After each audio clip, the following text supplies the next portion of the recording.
est-ce que la RDC a droit de revendiquer aussi la défense de ses intérêts, de son peuple, de son territoire? Pourquoi les grandes puissances se partagent la RDC sans son avis? La croix est à Kinshasa, bientôt Blinken viendra, la MONUSCO saccagée, tout le monde s'apitoie sur les 3 casques bleus, sauf des millions de Congolais, eux, fauchés depuis bien longtemps. Dans ces mariages avec la communauté internationale, qui dit vrai, qui joue pour qui et surtout qui a raison sur qui? Le débat est lancé au moins à l'intérieur, les procès, les tournées à l'intérieur, tout ceci fait partie de la politique. Bienvenue.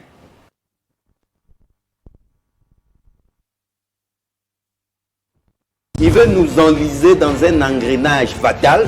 Au Congo, je regrette beaucoup, nous n'avons pas des âmes d'État ou des hommes d'État. Même si on prend le saint des saints, un jour il y aura toujours quelqu'un qui va se lever pour dire que ce n'était pas la bonne personne. Vous jouez avec le prérogatif de l'État, hein? Oui. L'argent est sorti par qui? On l'a donné à qui? Kabila n'a jamais pleuré au nom des Mobutu, ni les pères ni les fils. Est-ce qu'on ne peut pas avancer dans ce pays? À qui la faute?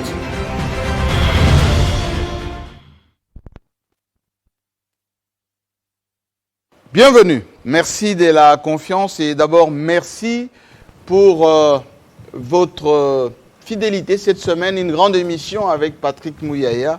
15 000 vues en 24 heures. Vous étiez très nombreux à suivre, beaucoup de commentaires. Et d'ailleurs, mon biscuit, avant le biscuit, a arrêté d'embêter Patrick Mouyaya parce que ce qui s'est passé à son cabinet, c'est rien du tout. D'ailleurs, ce sont les maigres francs congolais qu'on donne à ces comités de suivi de ces états généraux depuis 4 mois impayés. Et alors, Patrick Mouyaya ne détourne rien. D'ailleurs, dans d'autres ministères, il n'y a rien non plus, parce que les frais de fonctionnement n'arrivent pas. Les détourneurs sont ailleurs. Aujourd'hui, l'émission, on va la faire autour d'un grand débat. Un débat qui tourne autour de ces relations incestueuses que nous avons avec la communauté internationale. Face au monde, qui est avec nous, qui est contre nous. En ce moment d'ailleurs, la croix est de retour à Kinshasa. Il a été chez Mbosso tout à l'heure pour lui dire tout l'amour qu'il porte à notre pays, à notre peuple, en s'apitoyant naturellement sur le casque bleu fauché à l'Est, mais en oubliant que depuis plus de 10 ans, plus de 20 ans, j'allais être gentil, beaucoup de Congolais sont morts là-bas, des millions d'ailleurs, et l'embargo, oui, là où travaille la croix, continue à peser sur notre pays. La RDC ne peut pas continuer à subir ce que l'Ukraine ne subit pas d'ailleurs. L'Ukraine, on déverse à la fois des armes, de l'argent et beaucoup de conseillers. Donc, nous allons voir un peu tout cela avec des journalistes de Kinshasa, très énervés d'ailleurs, quant à la situation qui est prévue ici. D'ailleurs, ils sont nombreux à être très bien habillés ce soir, en commençant par aller à ma gauche, parce que vous l'aimez bien. Quelqu'un me disait que s'il n'est pas là, on sent que la voix du pouvoir n'est pas là. Chalakin Kanko, bienvenue. Chiquement drapé, c'est comme ça qu'on dit, chiquement drapé. Merci beaucoup. La voix du pouvoir. Waouh.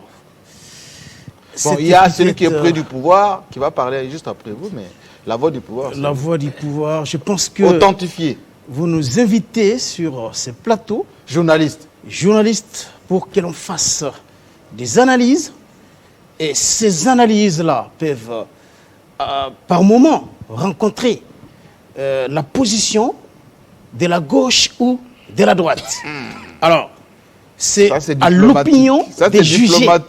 C'est à l'opinion des jugés. Mais Jean-Marie Kassamba, parce que vous avez dit que sur ces plateaux, il y a des gens qui sont fâchés, eh bien, je suis parmi ces gens-là qui sont fâchés. Pourquoi? Fâchés, pourquoi? Parce que la Croix est venue nous voyons aujourd'hui dans notre pays, il y a des esprits malveillants, des esprits tordus qui se délectent des discours haineux contre des acteurs politiques, des acteurs sociaux.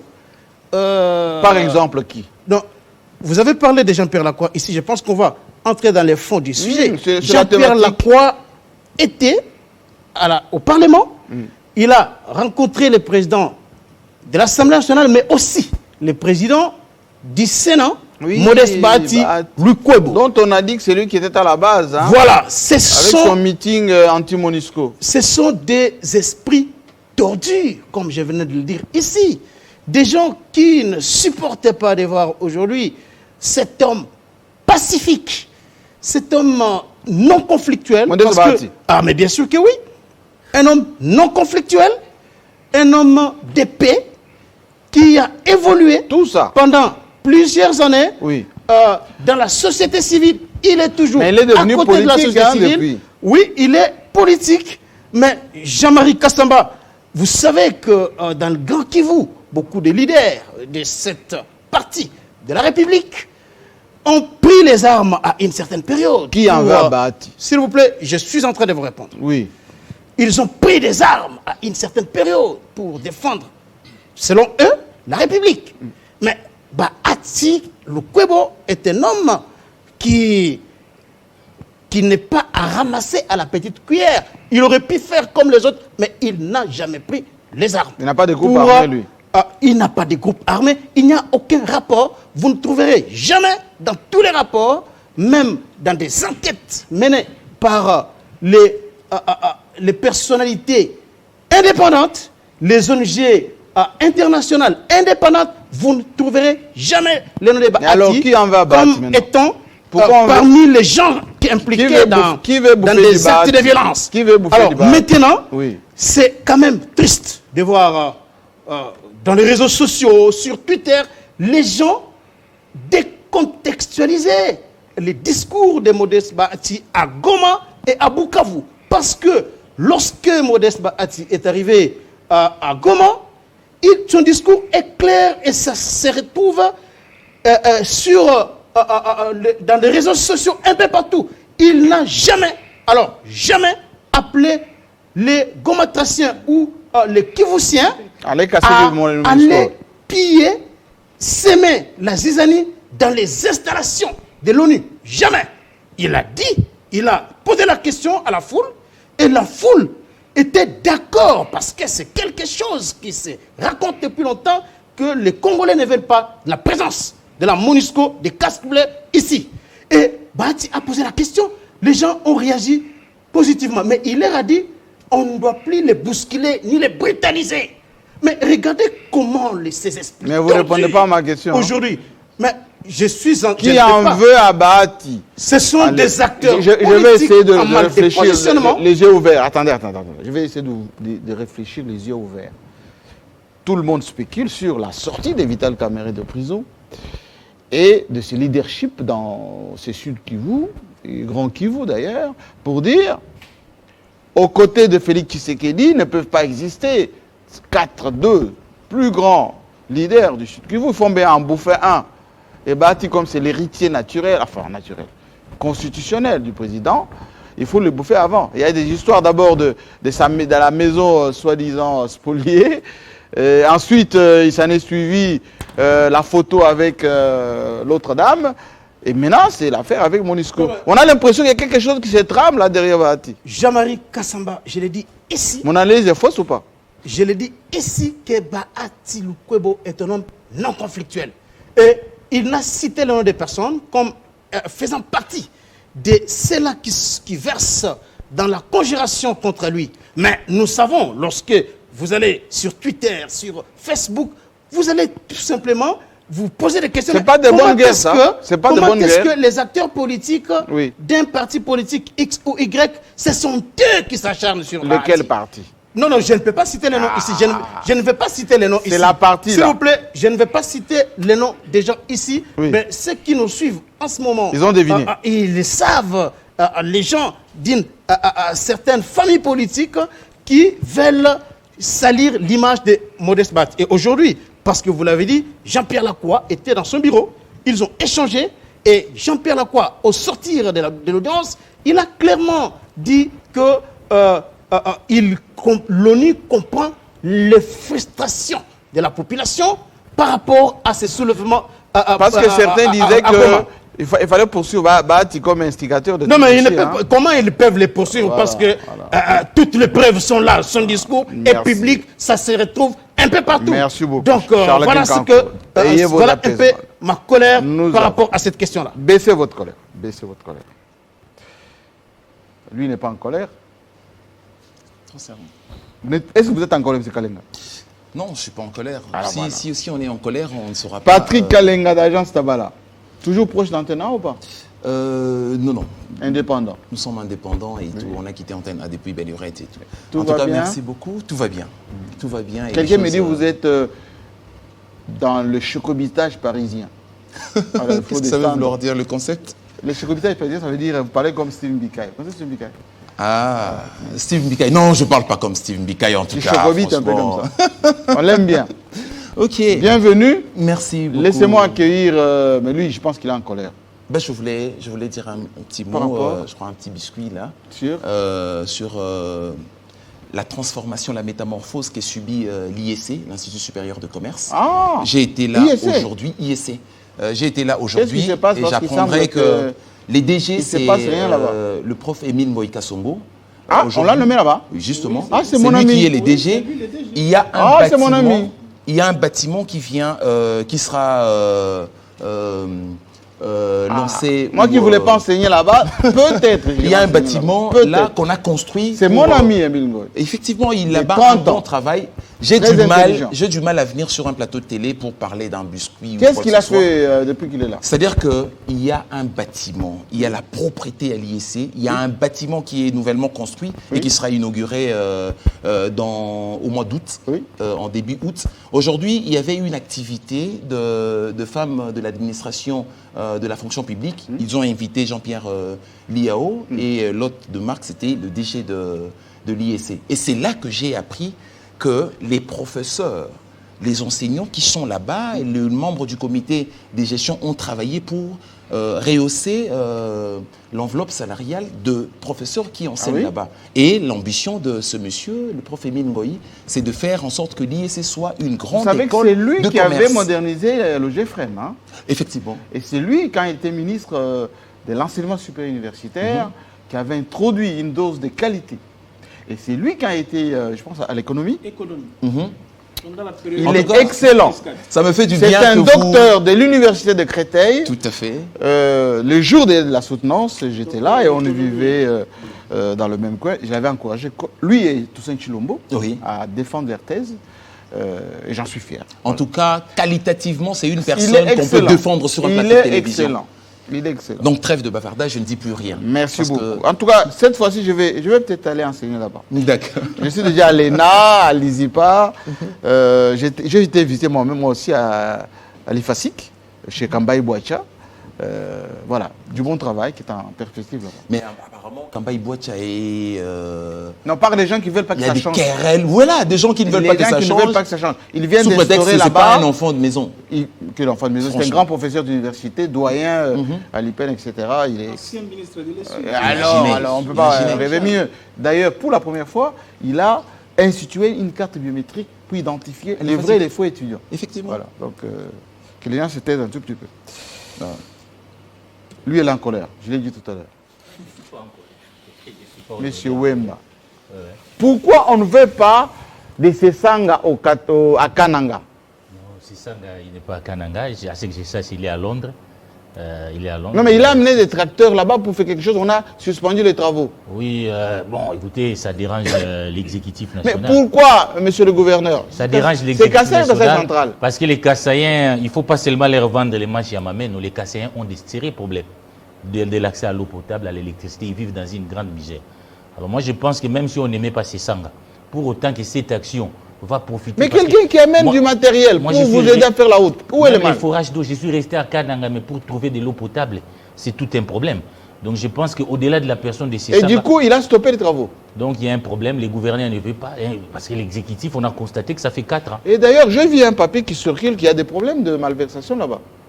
Bon, À Kananga. à Kananga, il y a toujours des problèmes partout. Hein. La malversation, nous les disions autrefois, les gens ne voulaient pas nous croire. Mais aujourd'hui, des personnes qui sont à l'intérieur du système nous ont prouvé à la face du monde que le régime Tshisekedi, c'est régime à la gabegie. L'autre dit il y a des jets privés qui vont avec des millions. L'autre dit l'autre prend des carrés miniers. Autrefois, c'était dit par des journalistes à l'extérieur, des hommes politiques à l'extérieur. Mais voilà, nous Donc voulons on lui avoir... demande les deux d'amener des preuves. Oui, nous avons vu quand même la confirmation à l'intérieur. Kabound qui a dit parmi ça. nous aussi peut connaître mieux les failles du régime que Kabound et Kaboué?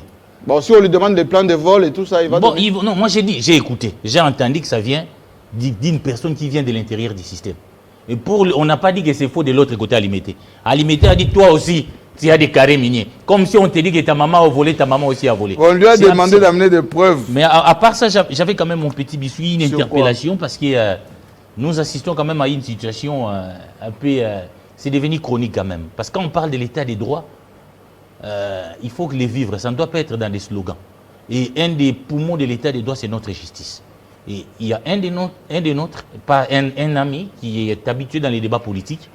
Nous ne savons pas pourquoi il est arrêté. Peut-être qu'il a commis une infraction, je ne sais pas. Jimmy Kitenge, ici. Mais il n'est pas de notre système, c'est un politicien. Non, j'ai dit, quand j'ai dit Il un ami, PPRD. bon, il est du C'est l'un de PPRD. vos clients qui vient souvent sur le plateau. Sur le plateau, un de Comme nos clients, invité. comme invité, Oui. qui a une position On radicale. lui reproche quoi en fait? Jusque-là, nous ne savons pas ce qu'on lui reproche. Et ce qui est quand même dramatique dans un état de J'ai vu droit. que ses avocats demandent qu'on produise les dossiers et les incriminations. François B, c'est pourquoi j'ai dit seulement il ne faut jamais accepter l'arbitraire, même pour son pire ennemi. Défendre la liberté des autres équivaut à défendre sa propre liberté. C'est-à-dire l'état des droits. Si vous reprochez quelque chose à quelqu'un, mais la loi dit pendant autant de temps, il doit avoir son juge naturel.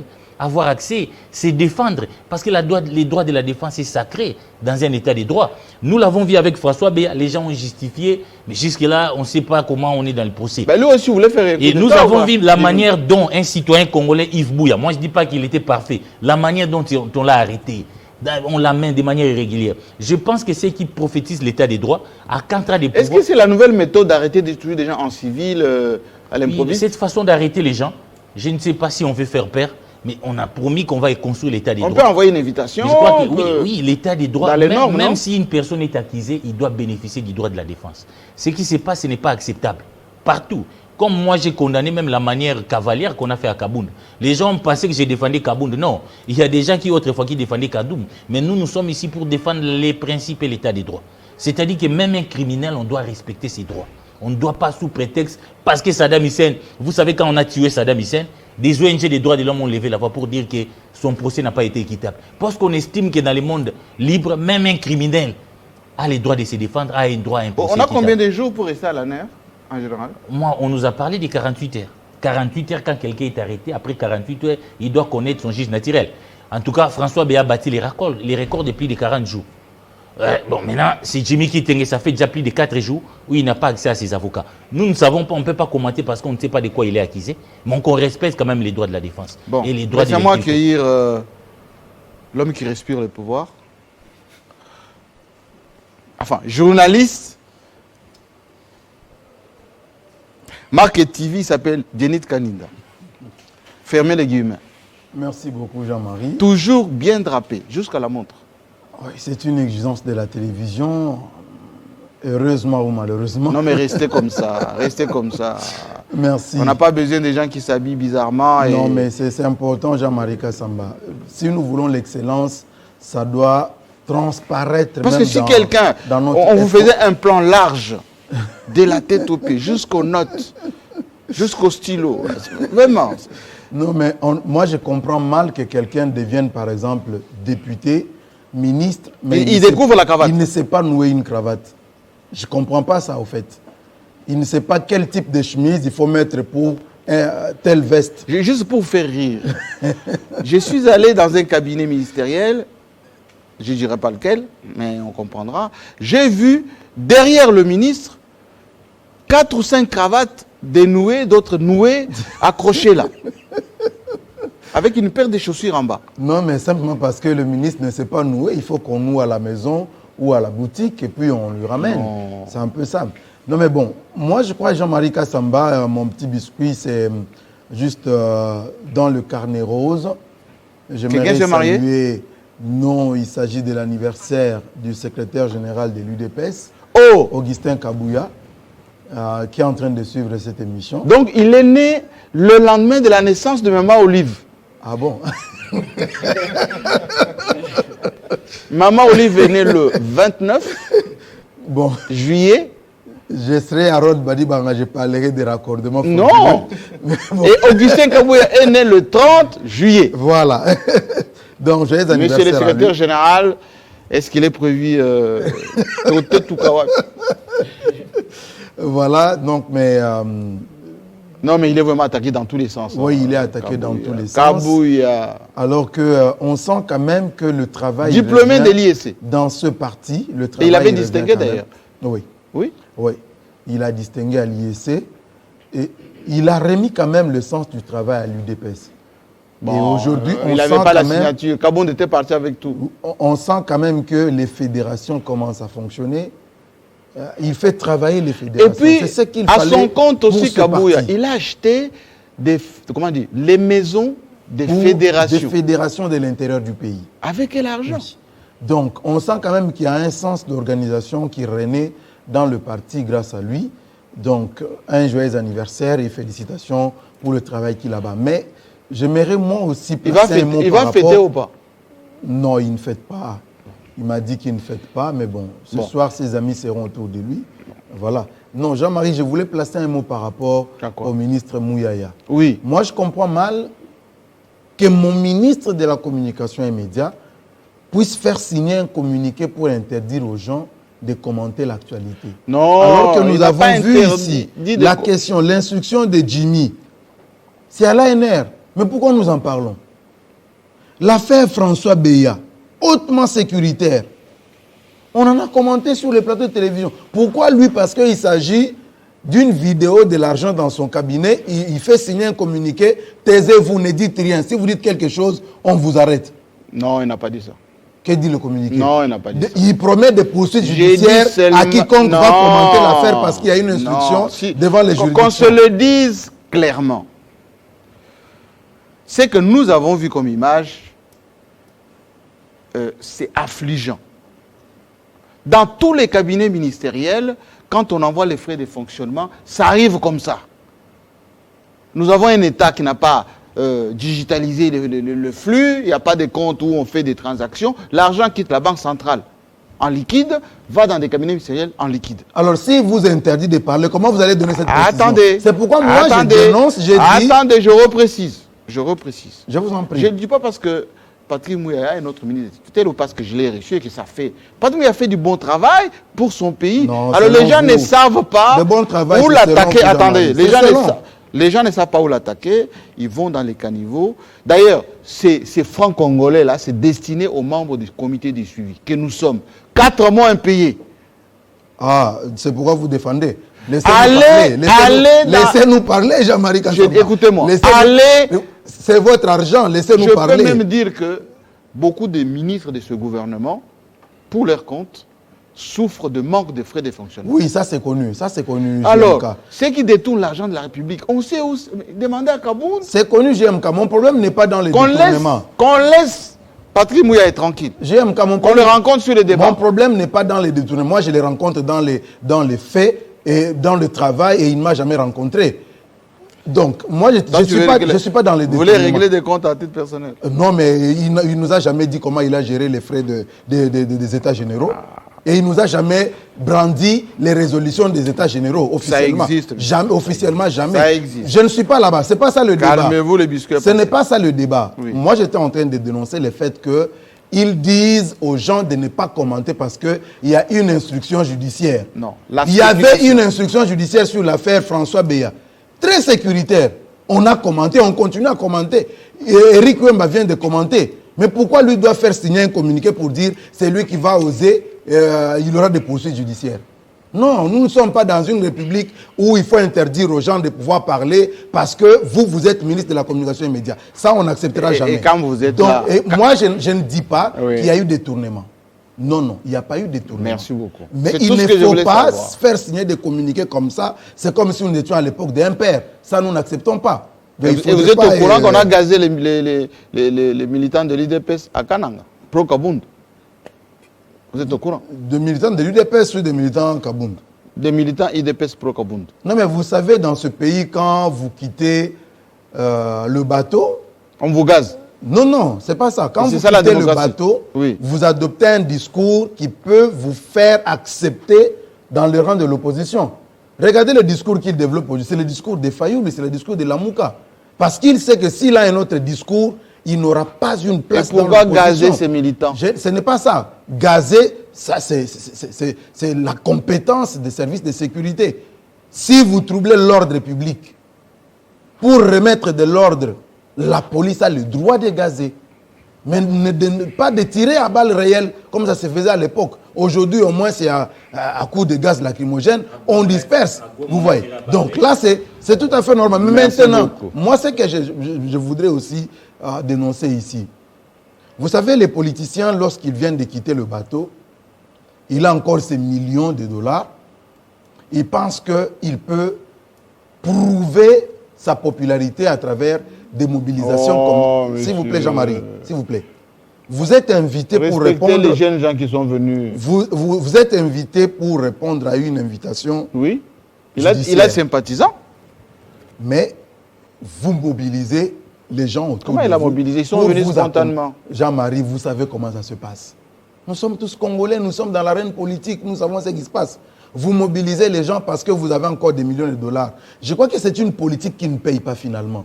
Parce que vous allez dépenser comme ça de l'argent à distribuer, oui, vous mobilisez les gens, ils viennent. Kinshasa, c'est 14 millions d'habitants, Jean-Marie Kassamba. Donc, pour montrer votre popularité, si vous avez de l'argent, vous pouvez mobiliser même 1 million.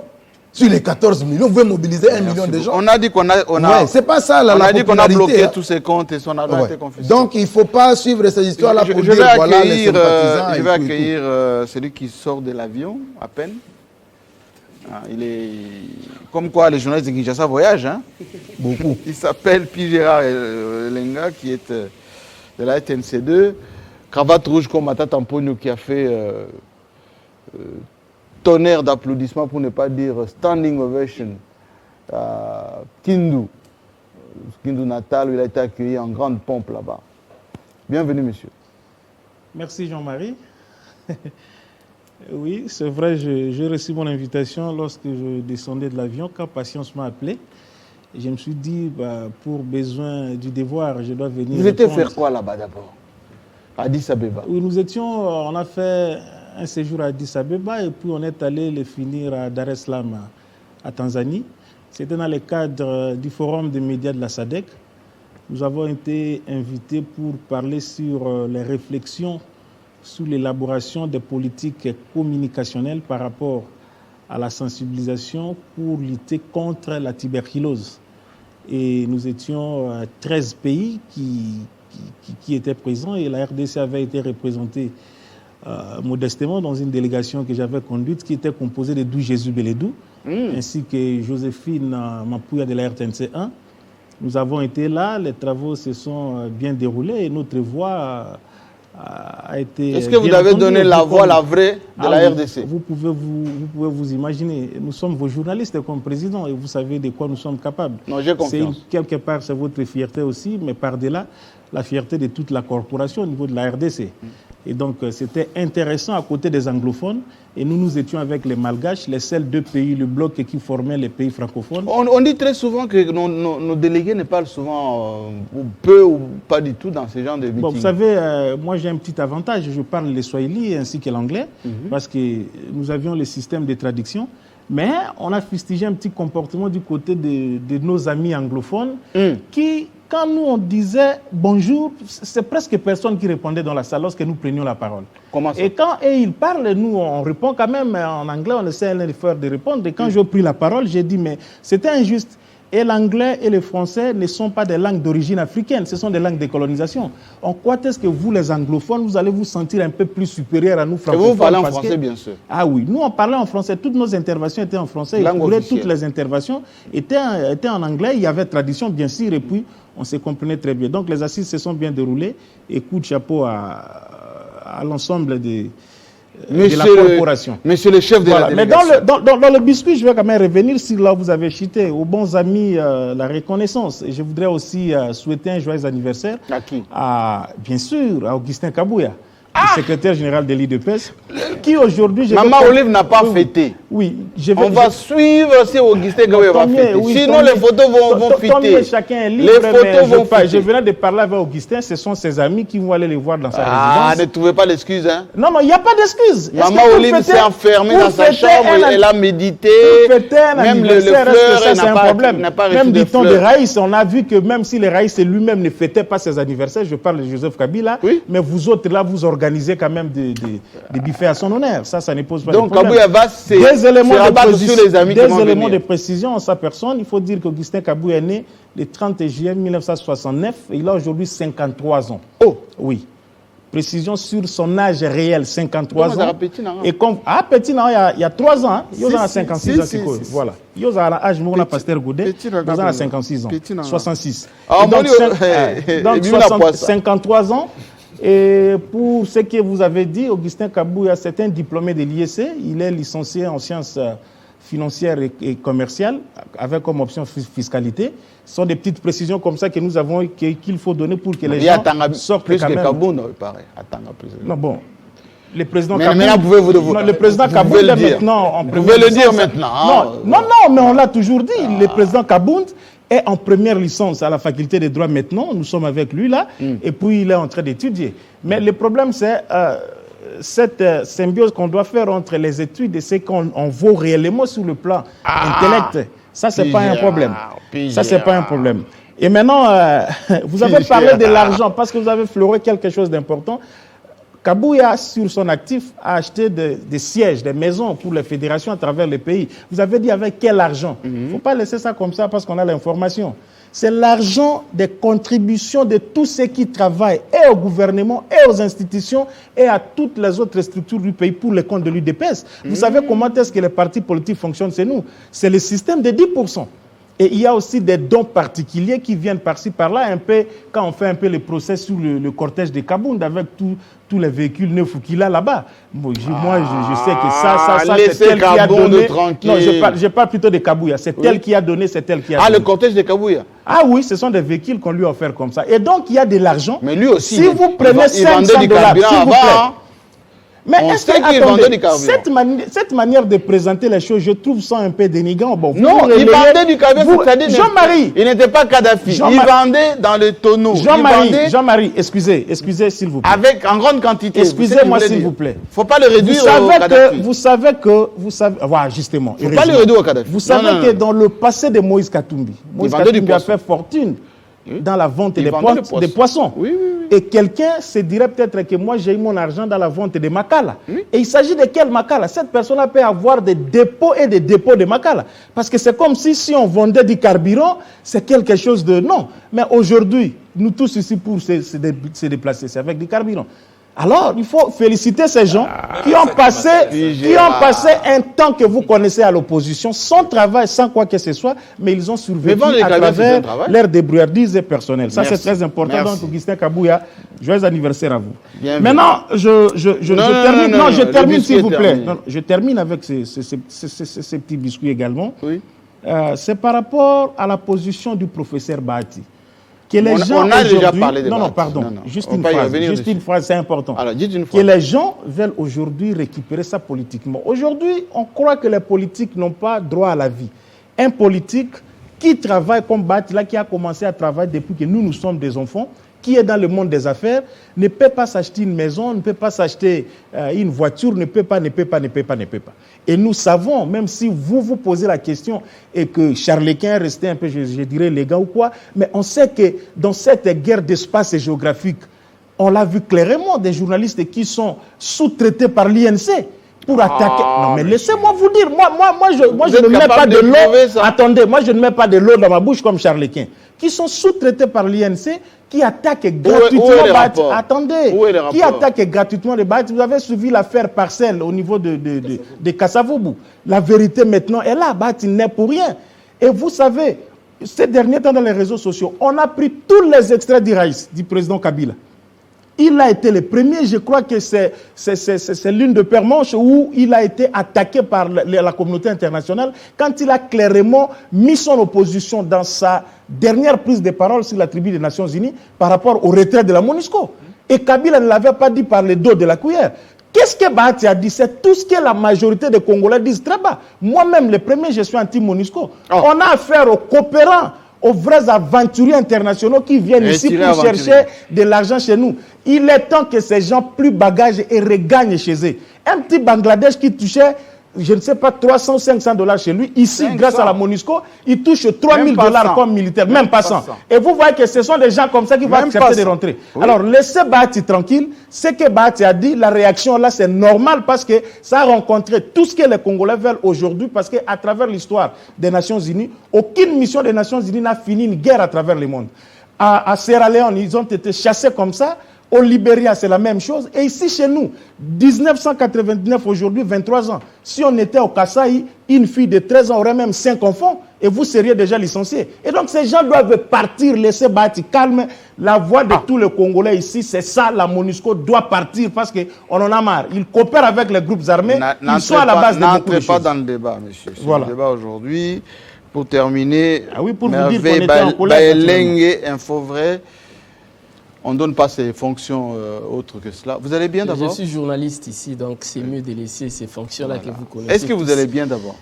Je vais bien, je vais commencer comme tout le monde. Pas souhaiter bon anniversaire à Bahati quand même. Non, à Kabouya. Plutôt à Kabouya. Contrairement à eux. Il faut le faire à Maman Olive moi, quand même. Je vais souhaiter bon anniversaire à ma fille. Ah bon? À ma fille Irène Shinzigir et Maëlys Anaïs, qui totalisent 1 an. Donc, contrairement à Augustin. C'est compliqué, hein? Non, mais il y a beaucoup de R dedans. Nous de l'Est, nous c'est pour ça qu'on a des problèmes avec vous, les gens de l'Est. Il y a toujours les R, les voilà. On ne sait pas à quel moment la frontière c'est. S'il vous plaît. Non, le nom c'est Irenge qui signifie la gloire. Oui. Shinzigir signifie tout simplement ma préférée. C'est le nom de ma mère. C'est chez nous là-bas, il y a Chi et Léa, vous là-bas. Donc, ce sont nos langues à nous. C'est compliqué. Donc, les gens des montagnes là-bas. Joyeux anniversaire à ma fille. Mais également par rapport au débat sur la MONUSCO, moi en tout cas, je vais placer un mot parce que. C'est votre biscuit ou bien vous avez commencé les débats parce que les débats c'est. C'est mon biscuit, mais je serai très bref. Oui. Très bref, en tout cas, je ne vais pas abuser de votre temps. Et en plus, ne pas redire ce que les autres ont déjà dit. Je pense, dans ce dossier, qu'il faut mettre Bahati, le professeur Bahati Lukwebo de côté. Aussi mettre d'abord Joseph Kabila de côté, les politiciens. Oh, qu'est-ce qu'il a pensez, s'il vous plaît, parce qu'il y a aussi, il y a une vidéo, il a fait allusion à Joseph Kabila et aujourd'hui, il y a une vidéo qui circule sur les réseaux sociaux où on voit le président honoraire en train de demander le départ de la MONUSCO sur la tribune des Nations Unies. J'étais là. Moi, je pense ici que le problème, c'est la population. La population en a marre. Toute la population. Hein. Ah oui. La population. Pas seulement de l'Est. Hein. Et ce qui s'est passé. Toute la population. Ce qui s'est passé, en fait, c'est ça la réalité. On ne devrait pas se moquer de la population. Dire que, voilà, résumer tout au professeur Bahati Lukwebo, à l'UNC ou à l'AFDCA, c'est se moquer de la population. La population souffre sur le terrain là-bas. La population constate qu'il y a un groupe rebelle qui attaque même les populations civiles et la MONUSCO observe, assiste sans dire un mot, sans pour autant intervenir alors qu'ils sont en face d'un groupe rebelle et non d'un État. Parce que si c'est un État, c'est là qu'on devrait en réalité recourir au texte de l'ONU qui précise que l'ONU ne peut pas intervenir lorsqu'un État est en guerre avec un autre État. Mais dans le cas présent, c'est en fait la RDC qui a un problème avec des groupes rebelles. Donc en réalité, dans ce cas, des groupes terroristes. Dans ce cas, en fait, la MONUSCO devrait réagir. Et le fait de ne pas réagir, moi je pense que c'est tout à fait normal pour la population d'exiger son départ.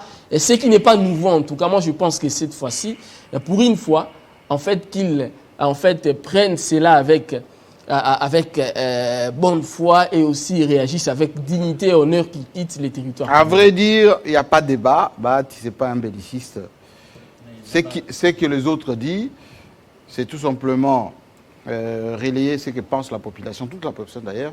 La MONUSCO doit partir parce que les Angolais, ils en font partir, ça n'a pas. D'ailleurs, en ce moment, d'ailleurs, on a même chassé les porte-parole de MINUSMA. Oui.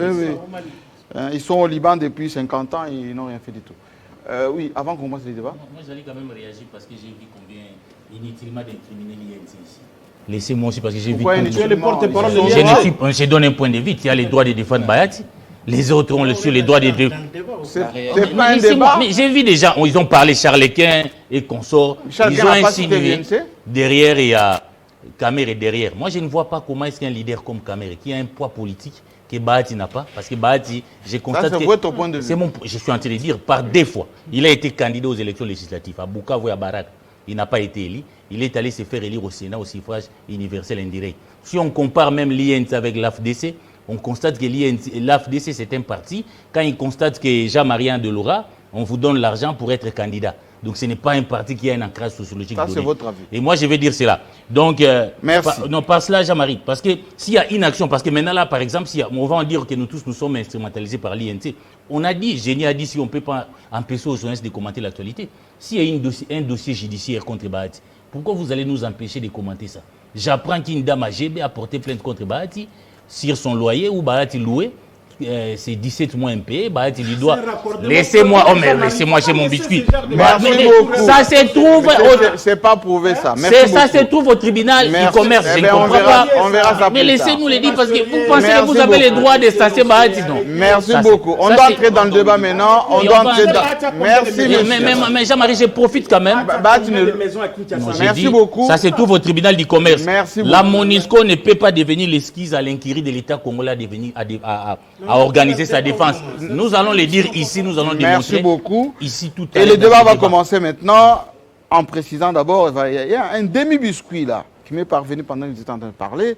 C'est ce qui se passe à Kolwezi. Il y a une opération de ramassage des Koulouna à Kolwezi.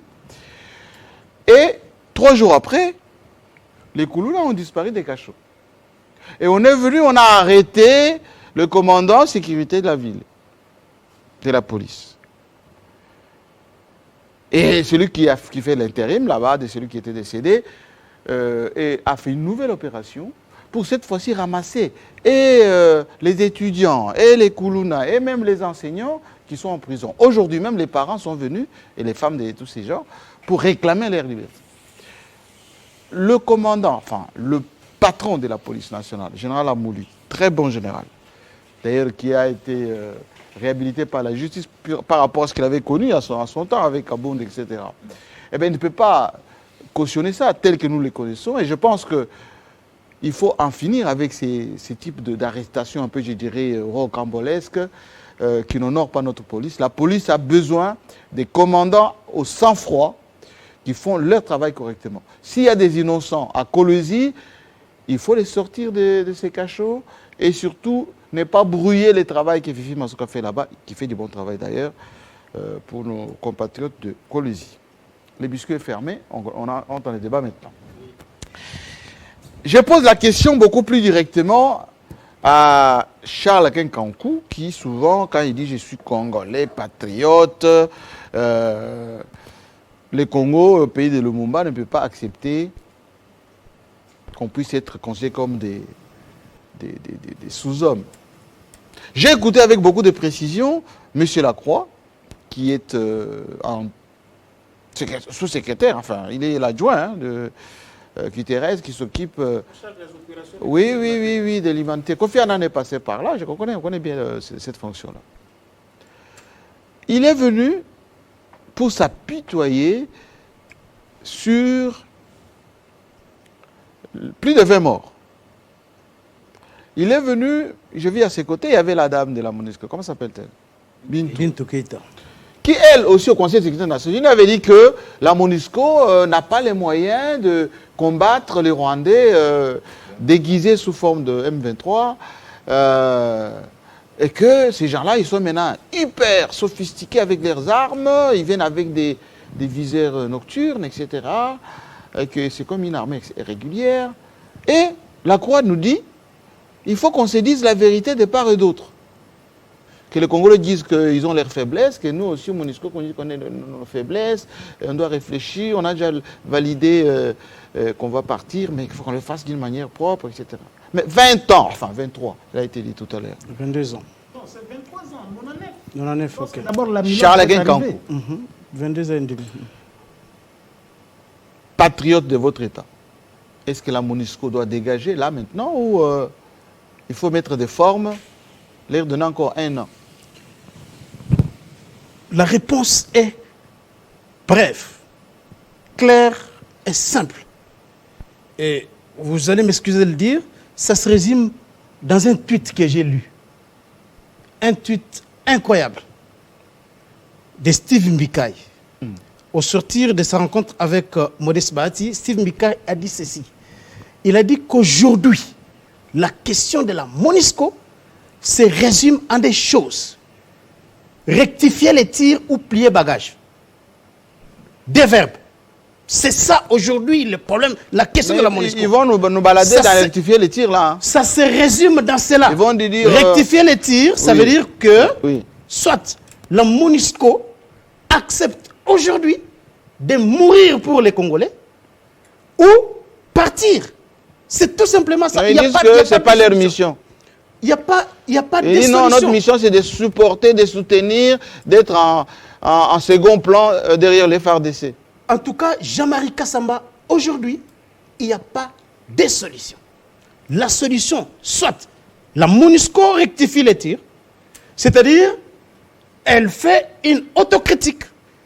Elle se dit, non, finalement, la population me reproche quoi aujourd'hui? La population me reproche d'être une organisation qui assiste aux assassinats, qui assiste au déplacement massif des Congolais à travers la République. Pourtant, c'est stabilisation. Dans MONUSCO, il y a une stabilisation dedans. Donc, c'est ça le rôle de la MONUSCO aujourd'hui, qui ne fait que la comptabilité macabre. Alors, là, on n'a pas besoin d'une telle organisation, ici. Les Congolais n'ont pas besoin de ça. Parce que les manifestations, les dernières, qui ont poussé les Congolais à envahir les installations des Nations Unies, ce n'est pas la première manif enregistrée. Il y en a eu à Tire-Larigot dans le passé. Que ce soit à Beni, à Butembo, les Congolais même ont ici toujours, à Kinshasa, Kangunda, Batoire et Butembo, manifester.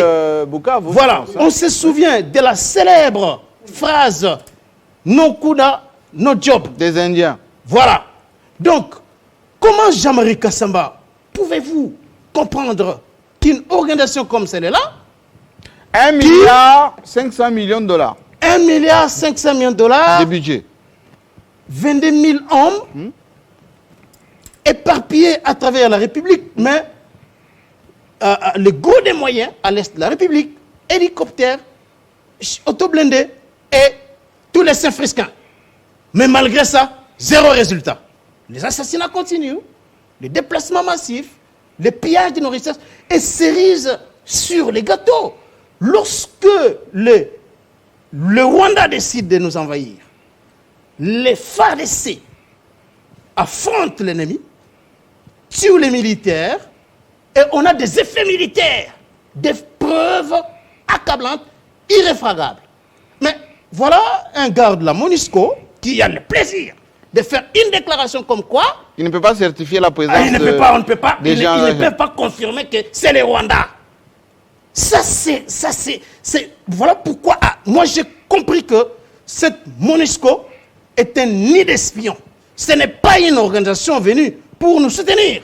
Et les manifs qu'on a enregistrés à Goma, Bukavu, Beni et ailleurs, il faut que ces manifestations s'étendent sur toute l'étendue de la République.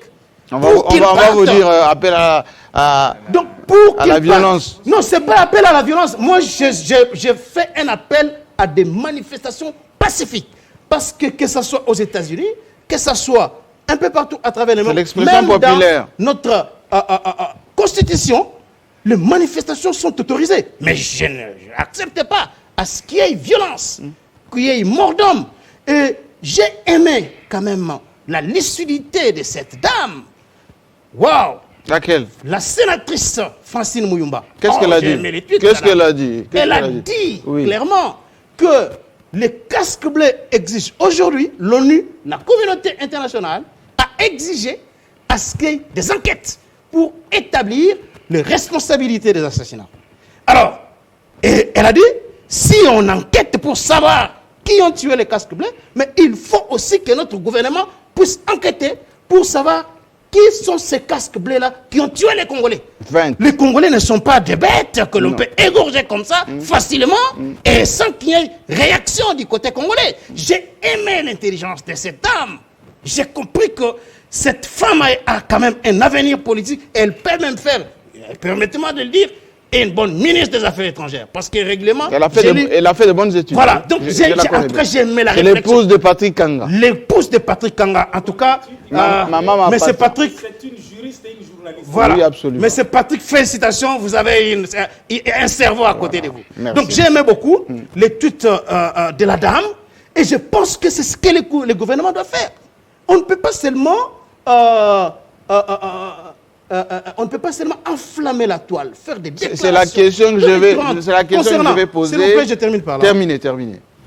Tonitruante sur la mort des casques bleus et négliger les Congolais qui sont aussi assassinés volontairement, à bout portant par ces messieurs-là. Donc, il faut qu'il y ait une lumière par rapport à cette question. Vous avez parlé ici de la déclaration de la MONUSCO selon laquelle les M23 sont mieux équipés aujourd'hui que les FARDC et la MONUSCO. Oui. Voilà une déclaration qui peut quand même faire réfléchir tous ceux-là qui disent rien n'est fait, qui jettent l'anathème, qui crachent sur la mémoire de ces FARDC qui meurent, qui vivent dans des conditions difficiles, dans des bourses pour défendre la République, et eux, que ce soit Eric Kwemba et tout le reste sur les plateaux de télévision, ils ne cessent jamais de s'en prendre à ce gouvernement. S'il vous plaît, monsieur, je suis en train de parler, vous aurez le temps.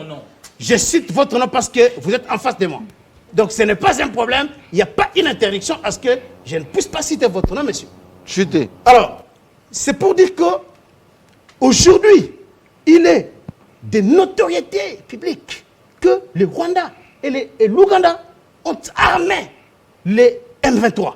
Voilà pourquoi, selon ce que ce monsieur a dit, les M23 sont mieux équipés que les FARDC. En plus, c'est une armée régulière. Donc, cela veut dire que nous avons en face des armées qui nous affrontent. Ce n'est pas un mouvement rebelle, un groupe terroriste. C'est des armées de deux pays qui nous agressent. Non, mais écoutez, vous avez suivi Christophe Lutundula on peut parler maintenant de normalisation avec les Rwandais. Christophe Lutundula, au cours des briefings, bien que sur ce plateau, j'ai entendu quand même des piques contre l'un des meilleurs ministres de ce gouvernement. Je cite bien M. Patrick Mouyaya. Je le soutiens parce qu'il fait un travail incroyable. Il n'y a pas aujourd'hui déficit de communication. Sortez pas du débat. Non, je ne sors pas du débat parce que la déclaration de Lutundula était faite lors de ces briefings-là. Et là, Christophe Lutundula a dit clairement que au cours d'une réunion, il y a eu James Kabarebe qui a déclaré clairement que pourquoi vous les Congolais vous n'attaquez que le Rwanda alors que les M23 est soutenu par l'Ouganda. Ça, c'est Christophe Lutundula qui l'a dit au cours de cette conférence de presse-là. Donc, c'est pour dire clairement ici que nous faisons face à deux armées de deux pays différents. Et ce sont ces pays-là qui nous attaquent. Et voilà pourquoi la goutte qui a fait déborder les vases, c'est cette désinvolture dans les déclarations des agents de la MONUSCO qui ne reconnaissent pas l'agression de notre pays par les pays ennemis, qui se contentent de faire des déclarations creuses, des déclarations vides, et cela a énervé les Congolais. Voilà pourquoi aujourd'hui, il faut rectifier les tirs ou plier bagage, comme l'a dit Steve Mbika. Mais il a été cité Eric Wemba. le président de la République, d'après ce que Patrick Mouyaïa a dit au Conseil des ministres d'hier, a dit que ceux qui veulent que la MONUSCO parte sont contre la stabilité de l'Est. En même temps, les Rwandais et les Ougandais que l'on dit agresseurs, on est en train de discuter avec eux depuis quelques temps pour peut-être tomber à la normalisation parce qu'il y a un cessez-le-feu, hein, d'après ce qui s'est passé à Luanda. Question beaucoup plus directe. Est-ce qu'on est sincère avec nous-mêmes lorsque on a affaire aux gens de la MONUSCO, on a affaire aux Rwandais, aux Ougandais? Quand on est devant les caméras, on dit autre chose. Et quand on est avec eux, on dit voilà, on va trouver des modes, les voies et moyens pour trouver toujours à travailler ensemble. Moi, je pense que sur le plan tactique, ça pose quand même un problème, le problème de la MONUSCO. Moi, je crois qu'on doit mettre des passions de côté pour analyser ces problèmes minutieusement. Parce que d'un côté, Kagame aussi envers la MONUSCO. Oui, Kagame dit que la MONUSCO lutte aux côtés des FARDC avec la FDLR. Parce que moi, je pense que... Mais ils sont venus, ils cherchent nous pour ça. Donc, oui, donc la grande question, je comprends la frustration de la population. Je comprends que la MONUSCO aujourd'hui, par rapport à sa mission, par rapport à la situation, sur les plans opérationnels, c'est inadapté aujourd'hui. Je conviens. Mais ce que je ne veux pas, la MONUSCO ne peut pas devenir l'excuse de l'inquiétude de l'État congolais à organiser la défense et la sécurité de son territoire. Moi, je suis d'une philosophie, je crois souvent que la vraie révolution qu'on peut faire, c'est la révolution de nous-mêmes. Au lieu de tout penser que ce sont les autres. Parce que la MONUSCO, en réalité, ne nous empêche... Alors qu'on nous laisse importer des armes, comme ça on va nous défendre par nous-mêmes. Je vais arriver. Parce que la MONUSCO ne nous empêche pas de nous organiser. Je sens quand même... Si, ça nous empêche. S'il y a l'embargo sur nous. Non, je vais arriver au niveau de l'embargo. Nous avons aussi notre part de si la MONUSCO, allez, je mets ça entre guillemets, donne nos positions aux ennemis. Non, c'est pas la... Alimente les ennemis. Laissez-moi, j'ai dit la MONUSCO. Continuez. Vous savez qu'il y a eu des opérations ici. Que nous avons ces opérations, cette communauté internationale, à travers la MONUSCO, une brigade nous a accompagnés.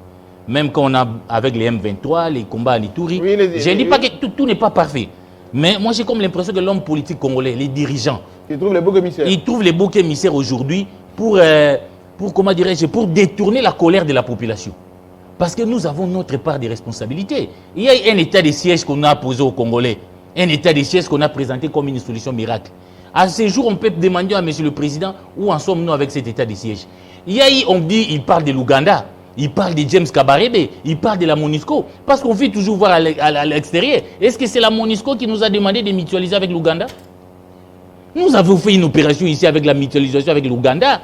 Beaucoup de Congolais ont dit que ça ne va pas marcher parce qu'on en a fait avec les Rwanda à l'époque de Kabila. Mais ici, certains communicants du pouvoir sont venus, non, c'est comme l'Allemagne et la France. Mais aujourd'hui, on voit l'Ouganda nous attaquer. C'est-à-dire que notre responsabilité est là. Et Bahati doit s'assumer. Moi, je pense pas qu'il... Oui, parce qu'il a dit 20 000 hommes ne font rien. Je suis d'accord avec lui. Mais lui, comme institution, qu'est-ce qu'il fait pour faire avancer les choses? Pouvez-vous comprendre que nous sommes dans un pays, le Congo est agressé. Les M23 est sur notre territoire. Bahati et Mbosso sont en train de se battre pour placer un juge à la Cour constitutionnelle pour des raisons électorales. Dans tous les pays du monde, quand le pays est agressé de cette façon-là, on arrête tout. Un parlement arrête tout pour voir. C'est comme si vous avez un papa à la maison qui vous dit, écoutez, qui est entré dans une terrasse alors que les enfants sont malades. Les Congos ont des problèmes et ils ont pensé que placer un juge à la Cour constitutionnelle est beaucoup plus... Revenez à la MONUSCO. Je reviens. Donc, moi, c'est ce que je suis en train de dire. Notre responsabilité, quand on pense aujourd'hui qu'on doit, je les reviens, qu'on doit cotiser 200 000 $ au Parlement pour l'armée, alors qu'on sorte 40 millions de dollars pour des palissades, aussi bien à l'Assemblée nationale au Sénat, devenons responsables. Regardons-nous en face, disons que chez nous, ça ne marche pas. Quand vous parlez de l'embargo, vous savez, moi j'ai dit les relations internationales, il faut les dire, ce n'est pas la pitié, c'est un monde impitoyable. Donc tu dois exiger à la croix, avant toute chose, lever d'abord l'embargo. Non, mais c'est notre diplomatie qui doit travailler. Pourquoi nous avons l'embargo? Certes, nous avons dit qu'il y a une diplomatie agissante ici, pour lesquelles on a dépensé l'argent à la République démocratique du Congo. Comment, sur 15 pays qui ont voté ces jours-là, sur l'autorisation pour avoir des armes ou pas, tous ont voté contre nous? Et ceux qui ont porté cette résolution, c'est la France. Les Américains et consorts. La croix est française, mais oui, mais la croix qui vient ici, son pays là. Lui qui vient ici, son pays a porté. Laissez-moi, oui, chutez. Vous avez la parole, oui. Laissez-moi terminer. Vous avez la parole, terminée. J'ai beaucoup de divergences à Jenny Kadina. Je vous invite quand même à adopter son attitude, s'il vous plaît. Ça ne coûte rien d'être tolérant, d'accepter que quelqu'un pense qu'on est différent de vous. Chutez. Parce que vous me perturbez à tout moment. Chutez. Jean-Marie, Oui. notre responsabilité. Vous savez, les problèmes de l'embargo, c'est notre diplomatie qui n'a pas marché pour amener en cercle qu'on lève l'embargo contre nous. Pourquoi tous les pays ont voté contre nous alors que ces pays ont dépensé de l'argent pour que les présidents puissent aller partout dans le monde? Il y a la part des responsabilités. Même la Chine la Chine et la Russie se sont abstenus alors qu'ils pouvaient imposer leurs droits de veto. Qu'est-ce qu'on doit faire pour la Donc, MONUSCO? sur le plan diplomatique, quand on dit que la diplomatie congolaise marche, constatons avec nous que notre diplomatie bat de l'aile. Parce que nous n'arrivons pas à convaincre. Mais sur cet embargo, je voulais ajouter, il y a une part de responsabilité de la République démocratique du Congo. Parce qu'il y avait des conditions qui nous ont été posées aussi. Ça, c'est notre part de responsabilité. On a demandé ici, dans ces pays, parce que quand on vendait les armes ici au Congo, on a constaté que les mêmes armes, on les retrouvait chez les groupes armés. Oui, comme en Ukraine. Hein? Oui, il y avait un rapport ici. Comme en Ukraine, comme en Libye, comme en Syrie. Non, Jean-Marie, j'ai dit qu'il ne faut pas parler de l'Ukraine parce qu'ici, c'est le problème du Congo ici. Nous devons parler des choses clairement. On a posé la question. Il y a eu un rapport ici de l'ONU qui a incriminé certains officiers de l'armée. Ils ont été suspendus et réhabilités. On vient avec l'alternance, on conduit les mêmes officiers. Je préfère taire son nom ici. Vous le connaissez. Et ça, c'est la MONUSCO qui vous a dit de reconduire cet homme-là qui est accusé dans les trafics d'armes. Moi, je pense qu'aujourd'hui, comme l'a dit un jour le président Moïse Katumbi, faisons un effort aussi, au lieu de penser, parce que les nègres, quand quelque chose lui arrive, c'est dans notre mental, hein, c'est tel sorcier qui me bloque. Nous voulons fuir souvent nos responsabilités. Les autres ne feront pas notre défense. Notre intégrité territoriale, c'est d'abord Merci notre beaucoup. C'est moi qui... Alors, calmez-vous, je vais vous donner la parole. On est en pleine émission. Il a été épinglé tout à l'heure parce qu'il bougeait beaucoup, Pi Gérard. Sur quoi exactement? Non, la MONUSCO, naturellement. Oui, naturellement, sur la MONUSCO. Elle doit partir, oui ou non? D'abord, sur une question fermée comme ça, je réponds tout de suite oui, elle doit partir et puis je vais argumenter.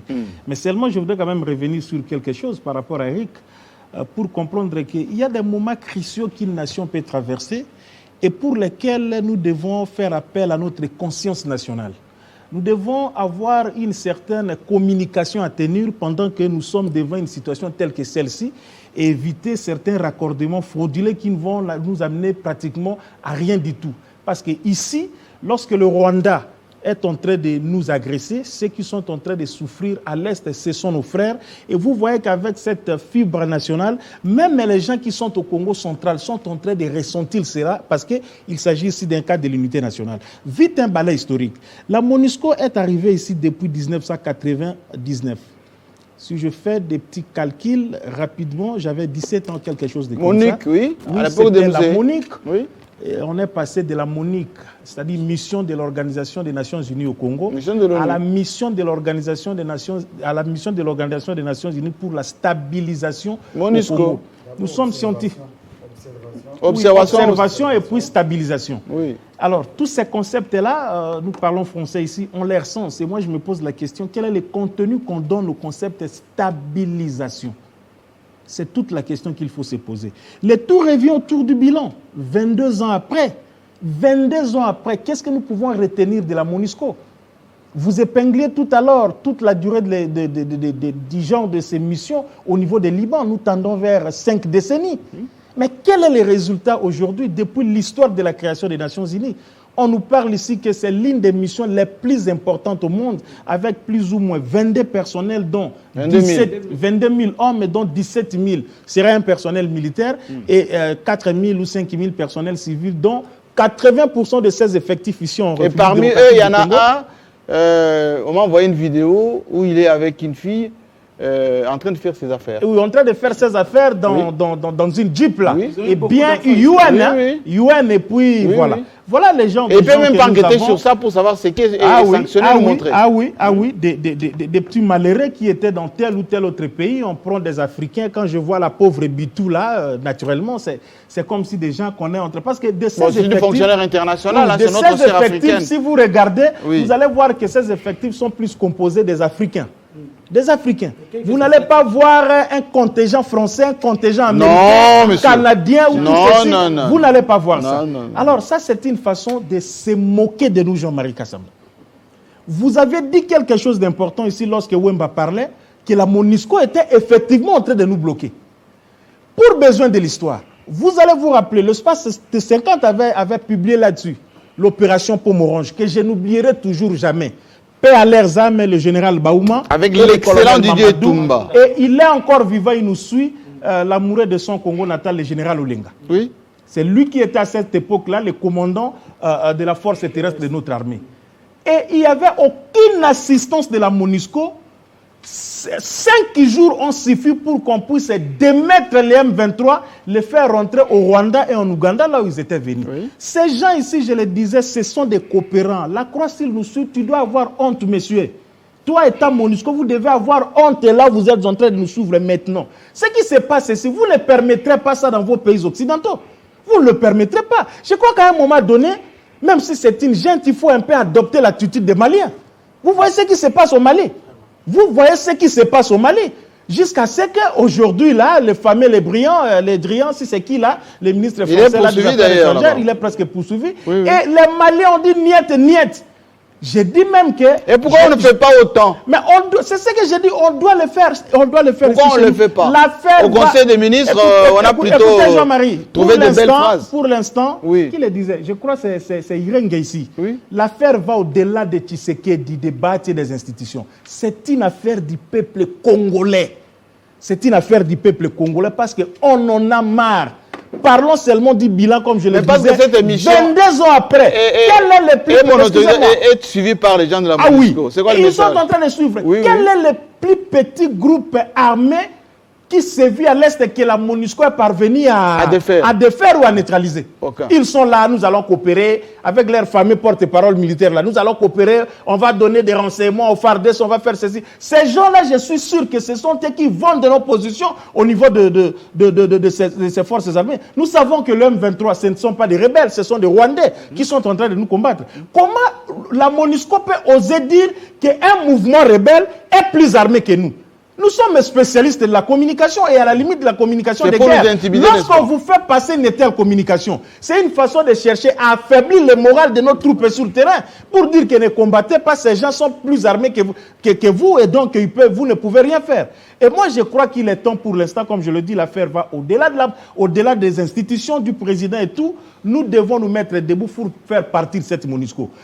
On doit continuer avec les manifestations pacifiques et bien sûr, ça nous le disons, comme citoyens congolais, comme leaders d'opinion, les manifestations doivent continuer pacifiquement, bien sûr, sans casse, sans quoi que ce soit. Sans les prendre les affaires. Voilà, pour que notre voix soit entendue jusqu'à ce que cette mission puisse partir. Si c'est une mission qui effectivement on sentait sur le terrain... Mais ils disent que, et vous gardez la parole, oui. Si nous partons, ben on va vous abandonner à vous-même et vous aurez encore plus de mal à vous défendre. Mais est-ce que ces pays existent à cause de la MONUSCO? Ces pays n'existent pas à cause de la MONUSCO. Vous nous avez appelé parce que vous étiez incapable. Ces pays n'existent pas à cause de la MONUSCO. Et nous devons rappeler à l'intention de l'opinion. C'est nous qui avons invité la MONUSCO ici. La MONUSCO ne s'est pas invitée d'elle-même ici chez nous. Et donc, celui qui invite, c'est celui qui peut dire aussi que monsieur, faites Sili Kende. Ou bien c'est notre droit le plus légitime. Et on le demande au président Tshisekedi d'adopter un peu cette attitude-là. Parce que si seulement la MONUSCO nous amène, vous savez, 20 000 hommes, c'est une armée, hein? C'est toute une armée. Et voyez les comportements, même les comportements, je dirais, les comportements sociaux de ces agents, de ces membres de la MONUSCO. Ils viennent de petits pays. Vous vous rappelez de ce que vous étiez en train de dire ici? Oui. Ils vivent dans une opulence ici, vous ne pouvez pas imaginer.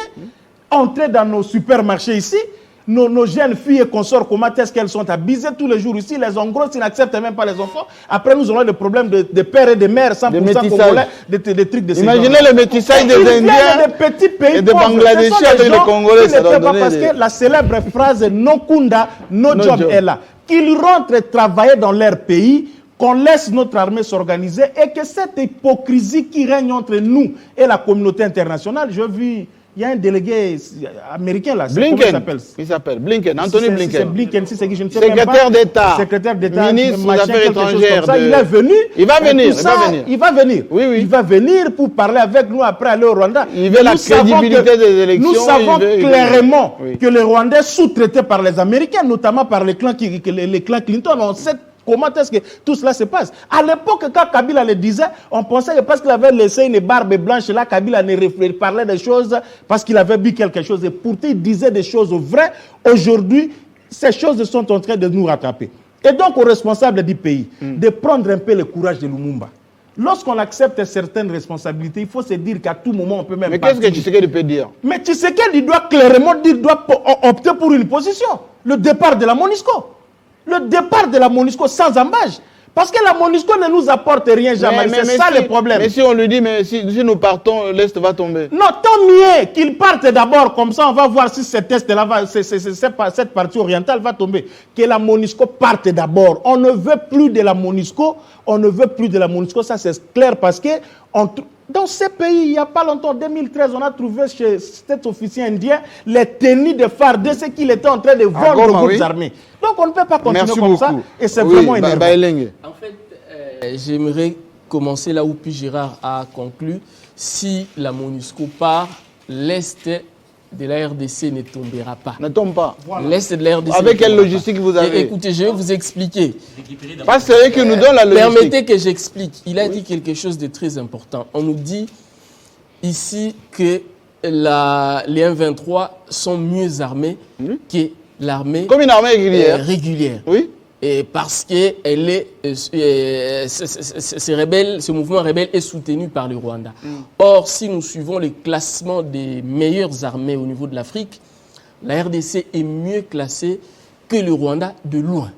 S'il faut suivre la logique, nous avons tous étudié la logique. Et pourquoi on n'arrive pas à chasser de Bunagana? Permettez que j'argumente. Comment une nation qui est mieux armée que l'autre peut accepter que l'on dise que la nation qui n'est pas mieux armée qu'elle puisse aider l'autre à être mieux armée qu'elle? C'est très compliqué. Le paradoxe. Voilà. C'est pour dire ici que moi, personnellement, en tant qu'analyste politique, en tant que journaliste et observateur, je peux dire ici que c'est la MONUSCO qui fait quoi? Qui arme le mouvement rebelle.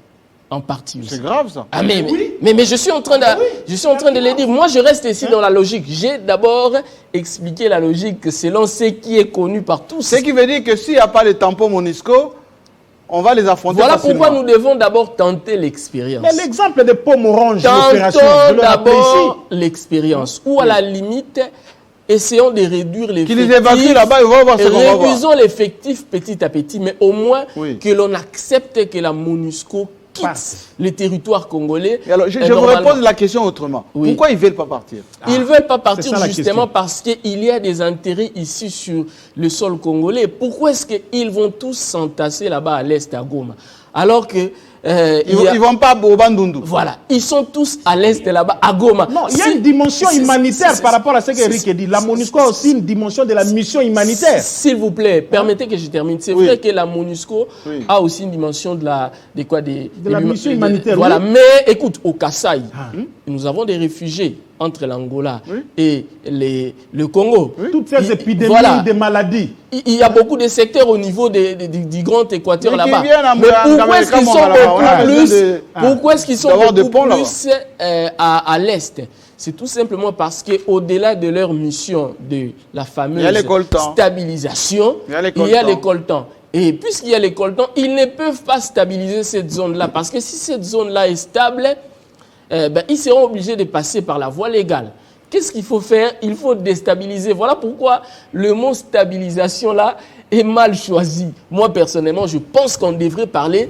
Donc, tu avais raison. Moi, ici, en fait, je n'aimerais pas réduire les débats à Bahati Lukwebo ou à qui que ce soit. Moi, ici, mon problème, c'est la population congolaise. La population qui souffre. Les gens qui meurent.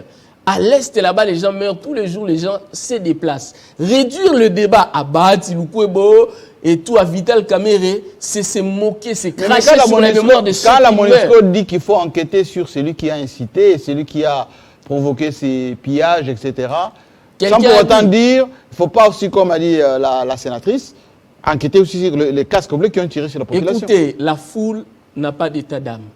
Ce n'est pas la première fois ici en RDC ou à travers le monde de voir la population se déchaîner. Oui. Et donc, il y a toujours des dommages. Il y a toujours des dommages et ce qui est arrivé, c'est parmi les dommages. Ils doivent accepter, ils doivent tirer les leçons de ce qui est arrivé. Et au contraire, ça doit être une raison pour leur pousser à partir. Parce que sinon, ça sera sur leur dos. Mais quand de la même manière, quand on dit qu'il faut qu'ils rectifient, mais ils vont trouver des raisons pour dire donnez-nous le temps, on va rectifier les tirs. Il n'y a pas question de donner le temps. De la même manière qu'ils mettent sur les dos des politiciens congolais lorsqu'il y a des manifestations. Quand les gens meurent, Kabila a tué, Tshisekedi a tué, de la même manière. Eux aussi, ils ont tué les Congolais. Ils ont tué les Congolais. Presque 20 Congolais. Ah, justement, ils sont morts et on a vu les images. Vous savez, j'étais vraiment déçu, estomaqué, de voir sur les réseaux sociaux la population fouiller, crier à haute voix. Bazobé Tamassasi, voilà, la MONUSCO est en train de tirer à balles réelles sur la population. Et là, il n'y a pas de communiqué pour condamner. Là, il n'y a pas de communiqué, il n'y a pas la communauté internationale. Usage disproportionné de la force. Là, il n'y a pas la communauté internationale. Alors, je vois mal une mission qui vient pour stabiliser, assurer la sécurité et commencer à tirer sur la population. Yangui Souroche. C'est là où moi je reste dans ma logique, comme pour dire que, bon, malheureusement, je constate comme retire la parole. Vous avez une de oui, mais c'est moi qui retire. Oui. Pourquoi le gouvernement congolais ne s'assume pas? Pourquoi on ne sent pas la fermeté comme au Mali, dire, messieurs, G5 Sahel, ça a échoué.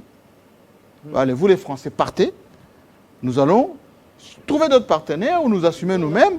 Et d'ailleurs, quand l'ONU a voulu hausser le ton, on a pris le porte-parole, allez, on l'a chassé. Pourquoi on ne le fait pas chez nous? Les derniers conseils des ministres, on a senti que non, ce sont nos partenaires, mettons les formes, etc. Pourquoi être aussi, allez, mou? Merci Jean-Marie. Moi, je crois que c'est d'ailleurs ce qu'il faut. Face à la duplicité qu'on constate de la part de la communauté internationale, il faut que nous puissions nous adapter. Il y a un discours officiel à tenir et je crois qu'il y a un autre discours à développer pour l'ensemble des Congolais. C'est le discours qui se développe autour de cette table. De dire aux Congolais, nous devons nous réveiller finalement. Parce que la solution ne viendra jamais, alors jamais, de l'Occident. La solution viendra de la prise de conscience par les Congolais par rapport aux déterminants de résultats que nous voulons. Vous dites quoi aux jeunes de Butembo, de Beni, de Goma, qui nous suivent en ce moment, qui se sont assumés d'ailleurs avec beaucoup de courage? Oui, moi je suis d'accord avec le professeur Bahati Lukwebo, qu'il faut que la MONUSCO parte. Et ce discours-là doit être relayé, Jean-Marie Kassamba. Parce que nous ne pouvons pas comprendre que ceux qui sont avec nous le jour, qui disent qu'ils sont avec nous, qu'ils nous soutiennent. Et ils nous donnent nos positions aux rebelles. Mais ils alimentent curieusement, en armes. Lorsqu'il faut défendre la position de la RDC pour lui permettre de soutenir... dont notamment l'embargo. Mais là, on ne nous soutient pas. C'est curieux. Et en même temps, on considère quand même qu'il y a une reconfiguration qui est en train de s'opérer sur le plan international. Lorsque vous regardez au niveau des Nations Unies, entre les grandes puissances, on se dit, mais écoutez, il y a un émissaire russe qui va en Afrique. Oui. Si nous restons oisifs sans rien faire, nous risquons de perdre la RDC ou les pays stratégiques de l'Afrique. Du coup, il faut vite que les États-Unis se réveillent. C'est pour ça que Blinken arrive. Voilà, il faut depuis que Tshisekedi est élu, il n'est jamais venu. Il n'est jamais venu. Il faut vite montrer que nous sommes aux côtés de la RDC parce qu'il ne faut pas perdre la RDC. Alors, en ce moment-là, moi, je crois que le discours que nous devons développer, nous, l'élite congolaise... Qu'est-ce qu'on peut dire aux Américains quand Blinken va venir ici? Parce que c'est lui le ministre des Affaires étrangères. Il va nous dire les discours classiques, ce qui se passe à Luanda, ce qui se passe avec les Kenyans, organisez-vous, on va renforcer la MONUSCO, etc. On va rester là-dedans. Jean-Marie Kassamba, ça sera un peu du malin et demi. Parce que nous savons que vous venez chez nous parce que vous avez vu Poutine en train de faire des avancées vers l'Afrique. Et maintenant, vous venez et vous voulez calmer le Rwanda, alors que nous avons commencé à crier depuis plus de 10 ans. Nous avons commencé à crier, écoutez, le Rwanda tue chez nous. Le Rwanda tue chez nous, on ne nous a pas écoutés. Donc, et les sociétés multinationales qui bénéficient de ce que le Rwanda prenait. Exactement. Il n'y a pas de sanctions contre ces gens-là. Il n'y a pas de sanctions. Le discours au plan interne, c'est de pouvoir dire nous devons manifester. Nous devons manifester, mais pacifiquement. Pourquoi pacifiquement? Parce qu'il y a justement ce piège-là de voir la MONUSCO ou une certaine catégorie de gens de la communauté internationale pousser les ennemis de la RDC, les forces négatives, pour infiltrer les manifestations et comme ça commencer à piller et donner raison à la MONUSCO pour dire voilà, l'État congolais ne contrôle pas sa population. Ne contrôle pas la population et nous devons y rester, nous devons rester. Alors que la MONUSCO, si on regarde à la base, elle était venue ici parce que la RDC était soucieuse de pouvoir réunifier l'armée, de pouvoir réunifier les territoires nationaux à l'époque, parce qu'il y avait plusieurs armées disséminées à travers la République. Joseph Kabila, tous les protagonistes de l'époque, ils ont dû faire appel. Venez nous aider, interposez-vous au milieu pour que nous puissions nous calmer, nous tous. Mais aujourd'hui, cette mission-là étant terminée, aujourd'hui étant donné que l'observation ne nous sert plus à rien, étant donné que la stabilisation dont ils parlent ne nous sert plus à rien, n'est jamais arrivé. L'imposition dont ils ont commencé le débat, ça n'a jamais été appliqué. Moi, je pense que la population congolaise maintenant, nous devrons nous réveiller tous. Mais qu'est-ce que vous répondez aux politiques congolais qui disent non, ils sont ses partenaires avec nous, ils sont là. Oui, ça c'est le discours officiel, Jean-Marie Kassamba. Nous ne pouvons pas développer un autre discours sur le plan officiel, sur le plan diplomatique. Même eux, les Occidentaux, quel est le discours qu'ils développent envers nous? Ils nous disent quoi? Ils sont avec nous, voilà, nous appuyons la RDC, mais derrière, nous appuyons le pouvoir de Kinshasa, mais derrière, ils font autre chose. Avec leurs multinationales, ils font autre chose. Alors pourquoi nous devons garder un seul discours? Pourquoi nous devons garder le seul discours des officiels, alors que nous savons que ceux qui sont en face de nous ne sont pas sincères, ils n'ont pas un seul discours, ils ont deux discours. Moi, je crois que nous devons apprendre à développer maintenant deux discours. Mais Wemba vous a dit tout à l'heure que c'est la faiblesse de notre diplomatie aussi. Il peut appeler cela faiblesse. Nos services d'intelligence. Il peut appeler cela faiblesse, c'est du Eric. C'est connu, c'est du Eric. Dire le contraire, ça ne sera pas Eric Wemba. Donc, nous devons, moi je pense que nous devons nous développer le discours de dire les officiels peuvent dire ok, la MONUSCO c'est notre parti. Parce qu'après tout, sur le plan logistique, ils appuient les FRDC d'une manière ou d'une autre. Ils appuient les FRDC. Mais par rapport aux résultats escomptés de la présence de la MONUSCO ici, moi je crois que nous devons maintenant apprendre à changer de narratif. Comme le dirait l'autre ministre là qu'on qualifie de ministre excellent ou meilleur du gouvernement, changement de narratif sans vous avez contenu. Des problèmes. Non, moi j'aurais voulu Jean-Marie Kassamba. Non, mais parce qu'il ne fait pas ce qu'on attend de lui. Regardez, dans un moment comme celui-ci, dans un moment comme celui-ci, je vais finir par là. Je vais finir par là. Dans un moment comme celui-ci, Jean-Marie Kassamba, moi j'aurais voulu que Patrick Mouyaya, que dis-je, pas Patrick Mouyaya, que le ministère de la Communication et Médias, demain ça pourrait être puis Gérard Elenga, puisse développer, lorsqu'on parle du changement des narratifs, que l'on puisse développer un discours qui puisse dire aux Congolais aujourd'hui, vous devez vous réveiller parce que nous avons un problème avec les adversaires. Aujourd'hui, quelle est la campagne menée par Patrick Mouyaya par rapport aux avancées de Kigali? Par rapport aux avancées de Kigali? Par rapport à tout ce... Bendele Koyate, il a fait ça pendant combien de temps? Il est le seul à avoir un budget pour la communication. Quel est le discours aujourd'hui par rapport à la campagne menée par le Rwanda à travers le monde? Nous, on envoie qui dans le monde? Mais si on ne lui donne pas suffisamment? Il en a suffisamment, on a vu dans les vidéos. Lorsque vous regardez,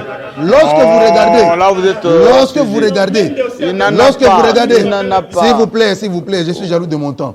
Lorsque vous regardez les missions dévolues au ministère de la Communication et Médias, mais c'est le seul aujourd'hui qui peut se permettre d'envoyer des gens sur TV5, France 24 et partout là-bas, où on n'entend pas la voix de la RDC, mais par contre on entend la voix du Rwanda. C'est lui qui devrait faire ça. Alors lorsqu'il ne le fait pas, vous dites sur ce plateau, nous sommes communicologues, Jean-Marie Kassamba, et quand vous êtes sur un grand plateau comme ça, vous dites c'est les meilleurs des ministres des Warriors. Je dis non, on se moque des Congolais ou quoi? Calmez-vous. Patrick Kalanga. Après avoir écouté... Beaucoup à dire. Est-ce que la MONUSCO, nous sommes dans la communauté internationale? Il a été dit tout à l'heure que Anthony Blinken va venir. Quand moi j'ai regardé les communiqués, le paragraphe qui nous concerne, il va mettre dans le même lot élection crédible, respect des droits de l'homme, ne pas le faire sans glissement. Et quand il va au Rwanda, il parle de la coopération sous-régionale. Bon, c'est ce qu'on appelle la diversion. Et l'embargo est toujours là. C'est une diversion et tout, et je crois que les personnalités politiques doivent intérioriser cela. Je voulais, j'ai beaucoup de choses à dire en tout cas. Dites-le, parce mais que synthétisez. Voilà, je commencerai d'abord par la chute des Djenit. Lorsqu'il parle d'un discours monologue officiellement qu'on peut tenir, c'est ça aussi consensuel. C'est ça aussi les drames en fait politiquement historiquement dans notre histoire politique. Vous remarquerez que lorsqu'on a accédé on s'est décolonisé et tout, il y avait deux discours. Il y avait les discours de Lumumba, il y avait les discours de Kasavubu. Donc il y avait deux espèces de discours et ces deux espèces de discours émergent jusqu'à ce jour. La rue, c'est la Bible. Qui peut tenir le discours radical aujourd'hui? Qui? Déjà, c'est pas forcément un discours radical. Bahati a tenu un discours qui se trouve être en osmose avec les aspirations de la population. Mais on l'attaque. Mais on l'attaque par des hypocrites. Par des hypocrites, par des acteurs politiques, des dirigeants qui ne savent pas s'assumer. Le problème aujourd'hui, il n'y a pas question de pro-Bahati. C'est lui qui a mal compris, peut son péché mal raisonné. Bahati, aujourd'hui, vous ne pouvez pas me dire, dans les discours tenus par Bahati à Goma, il a incité ou il a manipulé. C'est-à-dire que dire que Bahati a manipulé ou Bahati est en porte-à-faux avec les aspirations ou l'extériorisation du ras-le-bol de la population des Goma, ça serait méconnaître le trame de cette question de l'Est. Mais maintenant, on dit on doit faire en sorte que la MONUSCO parte. MONUSCO, il y a longtemps. La MONUSCO parte. Oui. Quand vous écoutez la Croix, écoutez, quand vous écoutez la Croix, un Français qui vient d'ailleurs de proposer le renouvellement du mandat de Mushikiwabo, rwandaise. À la francophonie? Bien sûr. Et la France, qui est membre du Conseil de sécurité, qui envoie beaucoup d'armes en Ukraine en ce moment, et que chez nous, on n'a même pas 2 hélicoptères. Si on nous donne seulement 2 Césars, on va décimer ces M23 dans les collines là-bas. Ne fait rien. La Croix qui nous dit, non, il faut maintenant travailler sur le mécanisme de Kampala, le mécanisme de Luanda, il faut voir sous-régionalement ce qui s'est fait, et on attend. Quand Blinken va venir, il va tenir le même discours. Ce n'est pas nous endormir, ça. Mais c'est nous endormir. Qu'est-ce qu'on doit faire? Mais justement, en fait, la question, elle est Qu'est-ce qu'on doit faire? C'est qu'on doit faire, normalement. Moi, je dis dans mes réflexions. Quand on éveille la population, vous dites incitation. Non, mais en fait, c'est pas une incitation. C'est pourquoi je voulais que vous me laissiez le temps de pouvoir développer et être synthétique par rapport à l'analyse. Sinon, je risquerais d'embrasser toutes les questions et tout. Oui. Je voulais dire, parce qu'il faut que nos téléspectateurs comprennent l'enjeu de l'Est. Pourquoi est-ce que la MONUSCO ne veut pas partir? Parce que tout simplement, les intérêts de la MONUSCO ici, en République démocratique du Congo, sont tellement liés à cette guerre économique de puissance occidentale. Vous avez par exemple le budget de la MONUSCO qui est financé à 80% par le multinational, les États-Unis, la France, etc. et tout. Et l'État congolais ne participe qu'en termes de financement du budget de la MONUSCO, moins de 10% du budget de la MONUSCO. Alors, comment est-ce que les États-Unis, la France ou cette communauté internationale récupèrent l'argent financé par la MONUSCO? C'est par l'entremise de minerais qui se trouvent à l'Est. Nous avons 70% de la production du cobalt mondial et nous avons 60% de réserves internationales de coltan. Si je vous comprends bien, la MONUSCO entretient l'instabilité. Effectivement. Et pendant ce temps, les multinationales se servent. Effectivement, ça c'est clair et c'est connu par tout le monde. Pourquoi on ne tient pas ces discours-là dans nos discussions avec eux? Non, mais justement pourquoi on ne le dit pas? Parce qu'il y a des acteurs politiques qui ne veulent pas s'assumer et qui veulent caresser ces gens-là dans le sens du poil parce qu'ils ont peur. Et pourquoi ils ne sous-traitent pas des rapports, des émissions de télévision, des leaders d'opinion qui peuvent dire ces choses-là aussi clairement? Mais on les dit, Denitz l'a dit, sur ce plateau, les gens le disent. Le problème, c'est qu'il y a un problème, c'est que... Mais nous n'avons pas la signature? Nous n'avons pas la signature, nous tenons de propos pertinents ici, mais Ces gens-là sont comme, je le dis souvent, qu'ils ont une muraille des Chines qui ne laisse même pas pénétrer les bruits du tonnerre. C'est qui ces gens-là? Non, mais ce sont les dirigeants qui nous, les gens qui nous dirigent. Les gens qui nous dirigent doivent savoir aujourd'hui que, pas plus tard que récemment, il y a un rapport qui a démontré par A plus B qu'il y a même, il n'y a pas seulement le M23, il n'y a pas seulement le FDLR. Il y a aussi, il y a un groupe de Burundi, Reb Tabara, qui a mené des incursions 17 fois, le rapport le dit clairement, 17 fois en République démocratique du Congo. Et lorsqu'ils entraient en République démocratique du Congo au niveau de l'Est, ils enlevaient les tenues, ils étaient en tenue civile, ils entraient. Il y a eu un problème de porosité de nos frontières aussi, qui doit interpeller les dirigeants par rapport Je vous repose la question à la souveraineté. Si la MONUSCO part, est-ce que on va cesser de nous piller? Question 1. Question 2. Nous aurons la capacité militaire d'affronter les Ougandais, les Rwandais et accessoirement les Burundais. En fait, il faut toujours, quand on dirige, on ne fait pas des histoires à la va-vite. C'est vrai qu'on a scruté le problème de l'Est.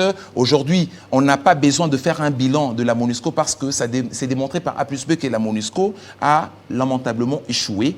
Et le peuple, cette manifestation a démontré que le peuple veut que la MONUSCO parte. Mais maintenant, en termes de... Lorsqu'on dirige un pays, on ne peut pas dire directement que la MONUSCO parte maintenant. Moi, une autre approche. C'est-à-dire que je demanderai à nos dirigeants de programmer le départ de la MONUSCO en 2 temps. Mais Kabila l'avait déjà commencé. C'est-à-dire que... Non, programmer les deux... Kabila l'avait commencé. Oui. Kabila l'avait commencé. Ça a été stabilisé à un moment donné, on a même annulé ça. Le problème, c'est qu'en termes de continuité des actions de prédécesseurs, par exemple, les gens qui ont géré, qui ont commencé, il fallait suivre le pas. Mais on n'a pas suivi.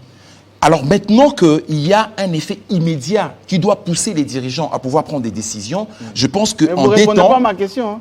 Je suis face aux Rwandais, aux Ougandais, aux Burundais, qui ont aussi leurs groupes chez nous, et par rapport aux groupes qui sont manipulés par les multinationales, et armés, sécurisés par eux, si la MONUSCO dit, bon, je pars, comme au Mali par exemple, est-ce qu'on a la capacité de faire face à tout ceci, ou bien on va faire appel à Wagner, pourquoi pas, comme l'ont fait les Maliens ou les Centrafricains. Le rapport n'est pas exclu, mais on est à même de pouvoir assurer quand même l'intégrité de notre territoire. Parce que le problème, c'est quoi? Le problème, c'est qu'on ne peut pas, ici, sur ce plateau, dire que l'armée serait incapable, au départ, avec le départ de la MONUSCO, l'armée serait incapable de pouvoir bouter dehors les ennemis qui agressent la République démocratique du Congo. Alors, si on tient un tel discours, alors pourquoi est-ce qu'on demanderait à la MONUSCO de partir? Nous savons que notre armée est capable de pouvoir mener un combat, aller au front et extirper les agresseurs. La frilosité à quel niveau? Le problème, c'est que... Qui est frileux? Le problème, c'est que... le gouvernant au niveau... C'est le peuple? Non, au niveau de la MONUSCO, cette guerre de l'Est, ça ne peut pas se résoudre simplement par rapport à nos dirigeants et le Rwanda et l'Ouganda. Il y a de grandes puissances qui sont là. Il y a la MONUSCO qui ne joue pas franc jeu par rapport à ça. C'est-à-dire que dire que simplement, cette question peut se résoudre en termes de l'armée congolaise et l'armée rwandaise ou les M23, ça serait méconnaître les choses. C'est-à-dire qu'on doit, avec la dans une certaine mesure... on a un discours clair. Avec les Américains, le Français et les Belges, est-ce qu'on dit des choses aussi simplement? Oui, mais attends, depuis Belle Lurette, les dirigeants sont en train de tenir un discours pour déjà indexer le Rwanda, dire que le Rwanda est en train d'instrumentaliser le M23 et derrière le M23. Pourquoi la Croix ne dit pas clairement que c'est le Rwanda qui nous agresse? Mais la Croix ne peut pas dire ça parce que la Croix joue les jeux de cette communauté internationale qui tire leurs intérêts par rapport aux minerais sous-sol de notre pays. Donc ils ne peuvent pas dire ça clairement. Merci, alors, très vite. Oui, rapidement une phrase par rapport à la question que vous avez posée, si jamais la MONUSCO partait. Est-ce qu'on a la capacité? Est-ce qu'on a la capacité? Moi, je vous réponds oui. On a cette capacité. Le problème, c'est que nous subissons une injustice ouverte. Même Dieu aussi, elle est en train de regarder. Entretenu par l'Occident. Nous sommes victimes d'une injustice internationale. Effectivement. Les gens que vous citez ici, les Lacroix, si c'est l'autre américain qui consort, Blinken, si c'est qui, ils sont dans le jeu. Nos autorités devraient avoir le courage de leur dire en face leur hypocrisie, leur double jeu. Comme le président nigérien l'avait dit à Macron en pleine conférence de presse. Voilà, leur double jeu, ils doivent avoir ce courage-là. Parce que dans l'histoire de ce pays, Jean-Marie, nous connaissons le général Maélé a attaqué les Rwandais jusque chez eux. C'est quoi les Rwandais finalement? C'est quoi l'Ouganda? C'est quoi, si c'est l'autre pays-là, c'est quoi le Burundi. Il représente quoi? C'est seulement l'ensemble peut-être de ma province de l'Équateur. Mais Bintou dit qu'ils sont mieux armés que nous. Mais regardez cette hypocrisie, C'est un c'est discours le courage, et je disais que le courage de nos dirigeants de dire clairement ce que cette hypocrisie est en train d'apporter dans notre pays et de faire tout pour que l'embargo puisse être levé. L'armée, si notre armée est bien équipée, les hommes n'en parlons même pas, les preuves ont été faites dans ces pays et je reviens dans un passé récent avec l'opération Pomme Orange. Nous avons vu ce même M23 a été défait par l'armée congolaise, a fortiori les groupes armés. Et donc c'est ça l'attitude que nos autorités officielles doivent avoir vis-à-vis de ces hypocrites envoyés spéciaux chez nous. Dans un monde d'hypocrisie, on sent que Blinken, qui n'est jamais venu ici, ni Macron non plus. Macron, il est venu, il s'est baladé, enfin, excusez-moi du terme. Il est parti au Cameroun, au Bénin, et puis en Guinée, et puis il est rentré. Maintenant, on se précipite parce qu'on a vu Lavrov venir à Oyo, chez Sassou, et il est parti d'ailleurs chez Museveni. Et qu'on sent que si il y a autant de morts maintenant, les Russes risquent de... Ils sont en Centrafrique, ils peuvent traverser. Et Blinken va venir pour dire... Tshisekedi ne triche pas pour 2023, pas de glissement, droits de l'homme, etc. C'est un peu le même discours qui était demandé à Kabila autrefois, pour un peu noyer le poisson, avec les envoyés spéciaux. Avec les envoyés spéciaux. Bon, il y a des signaux contradictoires au sein de cette communauté internationale chapeautée par les États-Unis. Vous avez d'un côté les grandes puissances qui ne décident pas pour que nous puissions aujourd'hui... Être autonomes.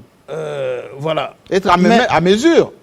Vous avez aussi de l'autre côté le président de la Commission des affaires étrangères du Sénat américain, le sénateur Medes, qui a écrit à Anthony Blinken pour que le gouvernement américain puisse sanctionner les Rwandais. Clairement. Suspendre l'aide au Rwanda à cause de l'agression. Et des tueries au Congo. Voilà. Donc, vous avez ces signaux-là contradictoires. À la fois, à l'ONU, ils votent autre chose, mais vous avez des initiatives mais comme celle-là. C'est Blinken quand même. Alors, c'est la voix officielle de Biden. Il vient ici le mois prochain. Nous attendons le secrétaire d'État américain. Je crois qu'il ne viendra pas ici pour donner des leçons. Enfoncer une porte ouverte parce que les élections auront bel et bien lieu. Il n'y a pas de débat de ce côté-là. Vous avez suivi l'actualité sur le processus électoral avec la CENI. Mais ce n'est pas du chantage qu'ils vont faire comme ils ont fait autrefois à Kabila. Voilà, nous on est là, on veille aux droits de l'homme avec Niki et les autres. Et qu'au lieu de parler des choses essentielles sur le rôle de la MONUSCO, l'aide qu'ils peuvent nous apporter concrètement, ils nous embarquent dans l'histoire des droits de l'homme. Nous ne pouvons pas interdire à une puissance, une démocratie comme celle-là, de s'exprimer sur les sujets comme ceux-là. On ne peut pas les empêcher.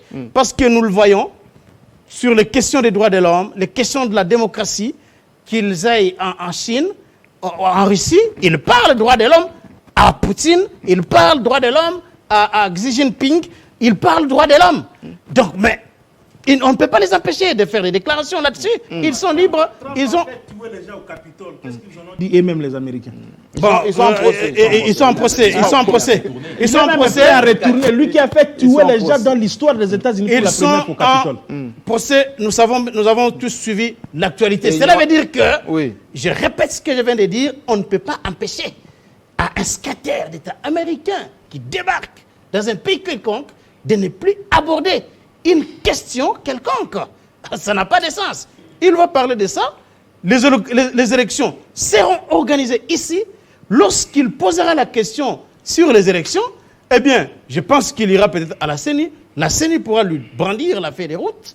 Et avec les contraintes, parce qu'il n'y a personne ici, en commençant par le président de la République, qui ne veut pas que les élections soient organisées. Mais John Kerry était venu dans les mêmes conditions. Vous vous rappelez, John Kerry.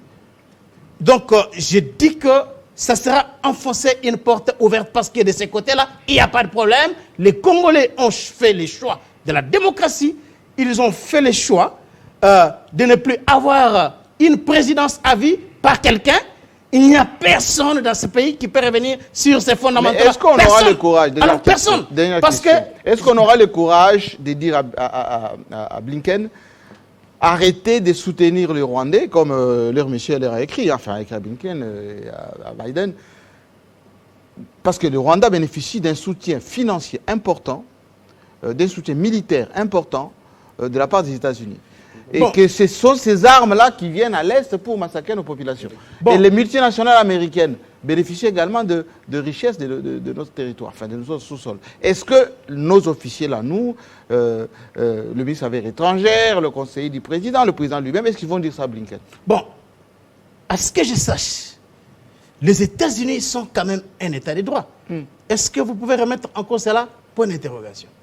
Et un État de droit, c'est celui-là qui applique les lois, je l'ai dit, de manière ramassée. Alors, aux États-Unis, il y a quand même une loi qui était votée, la loi Dodd-Frank sur les minéraux de sang. Donc, cela veut dire, à l'aune de cette loi. Mais ça n'empêche pas les Américains de bénéficier du coltan. Bon, je ne connais pas vraiment. Je ne connais pas vraiment les dessous des cartes. Vous avez vu ce point les usines qui sont au Rwanda. Qui est actionnaire de ces usines? Je ne peux pas aujourd'hui dire que les États-Unis sont clean et à 100%, je ne peux pas le dire, mais je m'appuie au moins sur l'arsenal législatif. Oui. Donc, il y a quand même cette loi qui a été votée aux États-Unis. Oui. Alors, sur ce plateau, parce que c'est un débat, j'ai entendu beaucoup de choses sur la bouquémisation de la MONUSCO. On relève notre impéritie de nous défendre. C'est la chanson préférée de certains co-débatteurs. Eric a dit que la MONUSCO, c'est un bouc émissaire. On est incapable. Je pense que ça a été démonté ici. Parce que vous avez posé la question sur ce que sera la RDC après le départ de la MONUSCO. Mais nous allons relever un fait ici. À 2012, Goma était tombé alors que la MONUSCO était dans ce pays. Il fuyait même d'ailleurs. Goma était tombé. Bunagana est tombé, la MONUSCO est là. La MONUSCO a fait quoi? Rien. Rien du tout.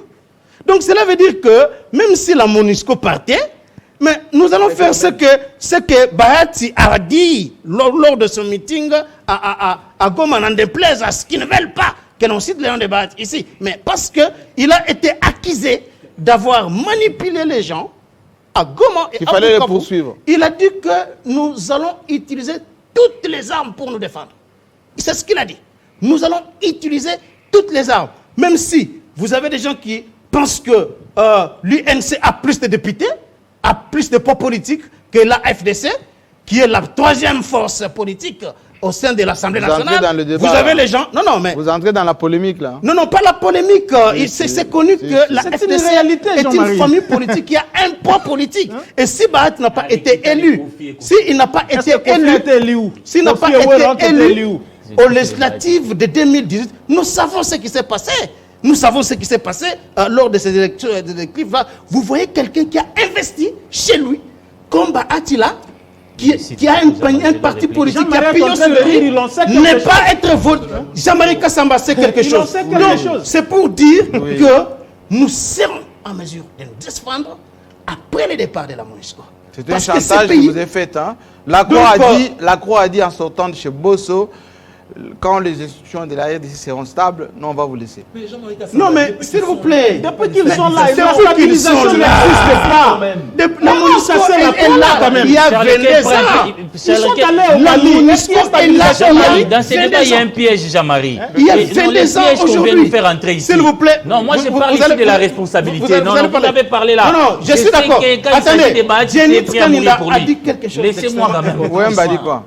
Je parle bien de Jenny parce que Jenny Kanina a dit quoi? Non, j'ai déjà parlé d'Eric Kwemba. Oui, Jenny Kanina a dit quoi? Jenny a dit que la solution viendra de nous-mêmes. Je suis d'accord avec ça. D'où toutes les armes de Bahati pour nous défendre. C'est ça la solution qui viendra de nous-mêmes. Hein. Non, nous allons utiliser toutes les armes. Lorsqu'on verra le Rwandais, les Ougandais envahir nos villes, nos villages, mais on va prendre des armes, on va prendre les machettes, on va prendre les gourdins, on va prendre toutes sortes d'armes. Pour les bouteilles dehors. Mais oui, les Éthiopiens se sont on va faire tout ça. Les Éthiopiens se sont défendus comme ça. On va faire ça. On va utiliser des cocktails Molotov. On va utiliser tout ce qu'il nous faut pour nous Ça s'appelle de la résistance. Mais bien sûr que oui. Nous allons utiliser tout ça pour nous défendre. Donc, je pense que cela doit être clair. Mais qu'est-ce qui doit être fait? Parce qu'il est interdit maintenant au niveau des institutions aujourd'hui de protéger la je termine par là, s'il vous plaît. Ce qui doit être fait aujourd'hui, c'est qu'il faut multiplier les manifestations à travers la République, des manifestations pacifiques, parce que le gouvernement congolais ne peut pas aujourd'hui inciter, prendre le courage d'affronter la communauté internationale à la tête de laquelle on trouve la société civile. Pourquoi? Parce que, s'il vous plaît, non, s'il vous plaît, pourquoi je l'ai dit? Attention, cher ami. On va se répéter. La République démocratique du Congo, ce n'est pas le Mali, ce n'est pas le Rwanda. Attention, la République démocratique, vous avez relevé les minéraux que nous avons ici. Est-ce que vous savez que les grandes puissances, la Chine, et récemment, l'année passée, nous avons suivi la guerre sur Twitter entre l'ambassadeur chinois ici et monsieur, comment il s'appelle encore les Coréens américains là, sur Twitter, Peter Pham. Oui. Donc la République démocratique du Congo, c'est un pays qui n'est pas à comparer avec il faut qu'on se fasse respecter. Donc, les responsables du gouvernement congolais aujourd'hui, Tshisekedi tel qu'il est là, il ne peut pas se permettre de faire n'importe quelle déclaration contre les Occidentaux en ce moment. Jamais il ne peut pas le faire. Il ne peut pas. S'il vous plaît, moi je dois répliquer, Jamali. Il y a vraiment une déséquilibre. 2 minutes. Je ne suis pas d'accord avec le dernier mot de Charles. Pourquoi? Tshisekedi ne peut rien dire. Que Tshisekedi ne peut rien dire. Ça, c'est réduire. Pour quelle raison? Un État Mais il y a les enjeux. souverain. Pour quelle raison? Écoutez, il y a les enjeux. Écoutez, Il y a des enjeux mondiaux. Les enjeux mondiaux. Donc il faut que la population. Vous avez déjà parlé. Attendez, s'il vous plaît, c'est moi d'abord qui avais la parole. Jean-Marc, ça ne m'était même pas. Il faut que l'on travaille notre opinion. Le gouvernement congolais peut soutenir l'opinion nationale. Mais officiellement faire notre décision. Qu'est-ce que Tshisekedi peut faire? Écoutez, c'est vrai qu'en tant que chef de l'État, en tant que président, il ne peut pas inciter sa population. Il ne peut pas, et surtout au XXIe siècle, dans la mondialisation, on ne peut pas inciter la population Maduro l'a fait. à la haine. Mais Maduro l'a fait. S'il vous plaît, s'il l'a fait, il était dans Maduro le faux. l'a fait. Mais aujourd'hui, il est courtisé par les Américains. S'ils l'ont fait, ils étaient dans le faux. Mais dire que les chefs de l'État doit essayer de caresser l'Occident dans le sens du poil, je ne suis pas d'accord. Mais ici, nous sommes dans la diplomatie. Si aujourd'hui, en fait, l'Amérique soutient le Rwanda doit certainement avoir donné à l'Amérique... Qu'est-ce que le Rwanda donne que nous, on ne peut pas donner? Doit certainement avoir donné à l'Amérique ou aux multinationales quelque chose que nous n'avons pas donné. Ce que nous devons faire, c'est premièrement détecter ce que le Rwanda a pu donner que nous n'avons pas donné. Pendant tout ce temps, on ne sait pas. Permettez que j'argumente, s'il vous plaît. Ne me perturbez pas. Ça, c'est de 1. Et puis de 2, ces derniers temps, j'ai une théorie que je suis en train de soutenir. Je pense que nous devons, nous, la RDC, avoir des institutions fortes, être en mesure de mettre au Rwanda, à Kigali, un pouvoir qui sera contrôlé par Kinshasa, comme Mobutu le faisait, et comme Kagame aussi avait fait avec Mobutu, avec le soutien de l'Occident, un pouvoir que nous allons contrôler, mais contrairement à eux, nous pouvons mettre en place un pouvoir qui va rassembler et les Hutus et les Tutsis, parce qu'aujourd'hui, les motifs, c'est quoi? C'est qu'ils viennent ici chez nous pour chercher les FDLR, les Hutus. Alors nous pouvons mettre au Rwanda un pouvoir. Est-ce que nous avons cette capacité d'infiltrer le Rwanda? Non, et pourquoi? Et d'affaiblir Kagame pour installer un pouvoir. Si un petit pays comme le Rwanda l'a fait, nous aussi nous pouvons le faire. Mais aussi, est-ce qu'il y a cette volonté dans les chefs de Congolais? C'est ce que je dis. Je suis en train, en fait, ici, d'interpeller. Mais j'aimerais préciser quelque chose. C'est que nous, la RDC, nous ne sommes pas les seuls pays au monde à avoir des minéraux. Parce que c'est ce que nous voulons faire croire au monde. Non. Nous ne sommes pas les seuls pays à avoir des minéraux, mais seulement ils ont constaté une faiblesse. On ne sait pas protéger les nôtres. Et valoriser les nôtres. Alors eux, ils en profitent justement. Il suffit de nous renforcer sur les plans au niveau interne et faire un effort d'avoir une vraie diplomatie, une diplomatie agissante, pas la diplomatie qu'ils nous racontent ici à la télévision, une vraie diplomatie pour en fait être en mesure de gagner les batailles et sur le terrain. Jean-Marie, moi j'étais vraiment déséquilibré toute l'émission parce que la plupart ici... Mais terminez, nous les dirons, mais on nous donne quand même les minutes parce que Charles a été là. Charles a été l'enfant gâté de cette émission, ce n'est pas normal. Moi je pense qu'il faut que nous soyons aussi responsables. Moi, je pense que nous devons être responsables. Parce que quand vous parlez de l'état des sièges, il y a des conséquences de l'état des sièges. Moi, je ne suis pas contre les manifestations publiques. Mais quand un Parlement qui proroge indéfiniment l'état des sièges ici, présentant l'état des sièges comme une solution miracle. Comme une solution miracle. Vous l'avez déjà dit. Demande à cette même ville-là que les gens manifestent parce qu'il y a un problème. Il n'y a pas que la MONUSCO, même notre armée a tiré. Parce que les gouverneurs militaires estimaient que pendant l'état des sièges, on restreint certaines libertés. Donc on doit lever l'état de siège. Mais un parti au pouvoir a appelé à une manifestation en plein état de siège. Non, Eric, il ne peut pas dire ça. Les militaires congolais n'ont pas tiré. Tu ne peux pas dire ça dans le rapport qui a été brandi. Laissez-moi. C'était la police, ce n'est pas les militaires. Ne dites pas ça, monsieur. Je parle de la police. Ne dites pas ça. Ne m'intimide pas. Laissez-moi. Je ne t'intimide pas parce que les policiers n'ont pas tiré. Ils n'ont pas tiré. Allez-y. Comment tu peux dire une chose Vous comme ne pouvez ça? pas être président d'un Sénat, d'un Parlement qui a adopté l'état des sièges, qui proroge indéfiniment l'état des sièges ici. Il allait demander un parti au pouvoir en plus. Demander les gens de manifester.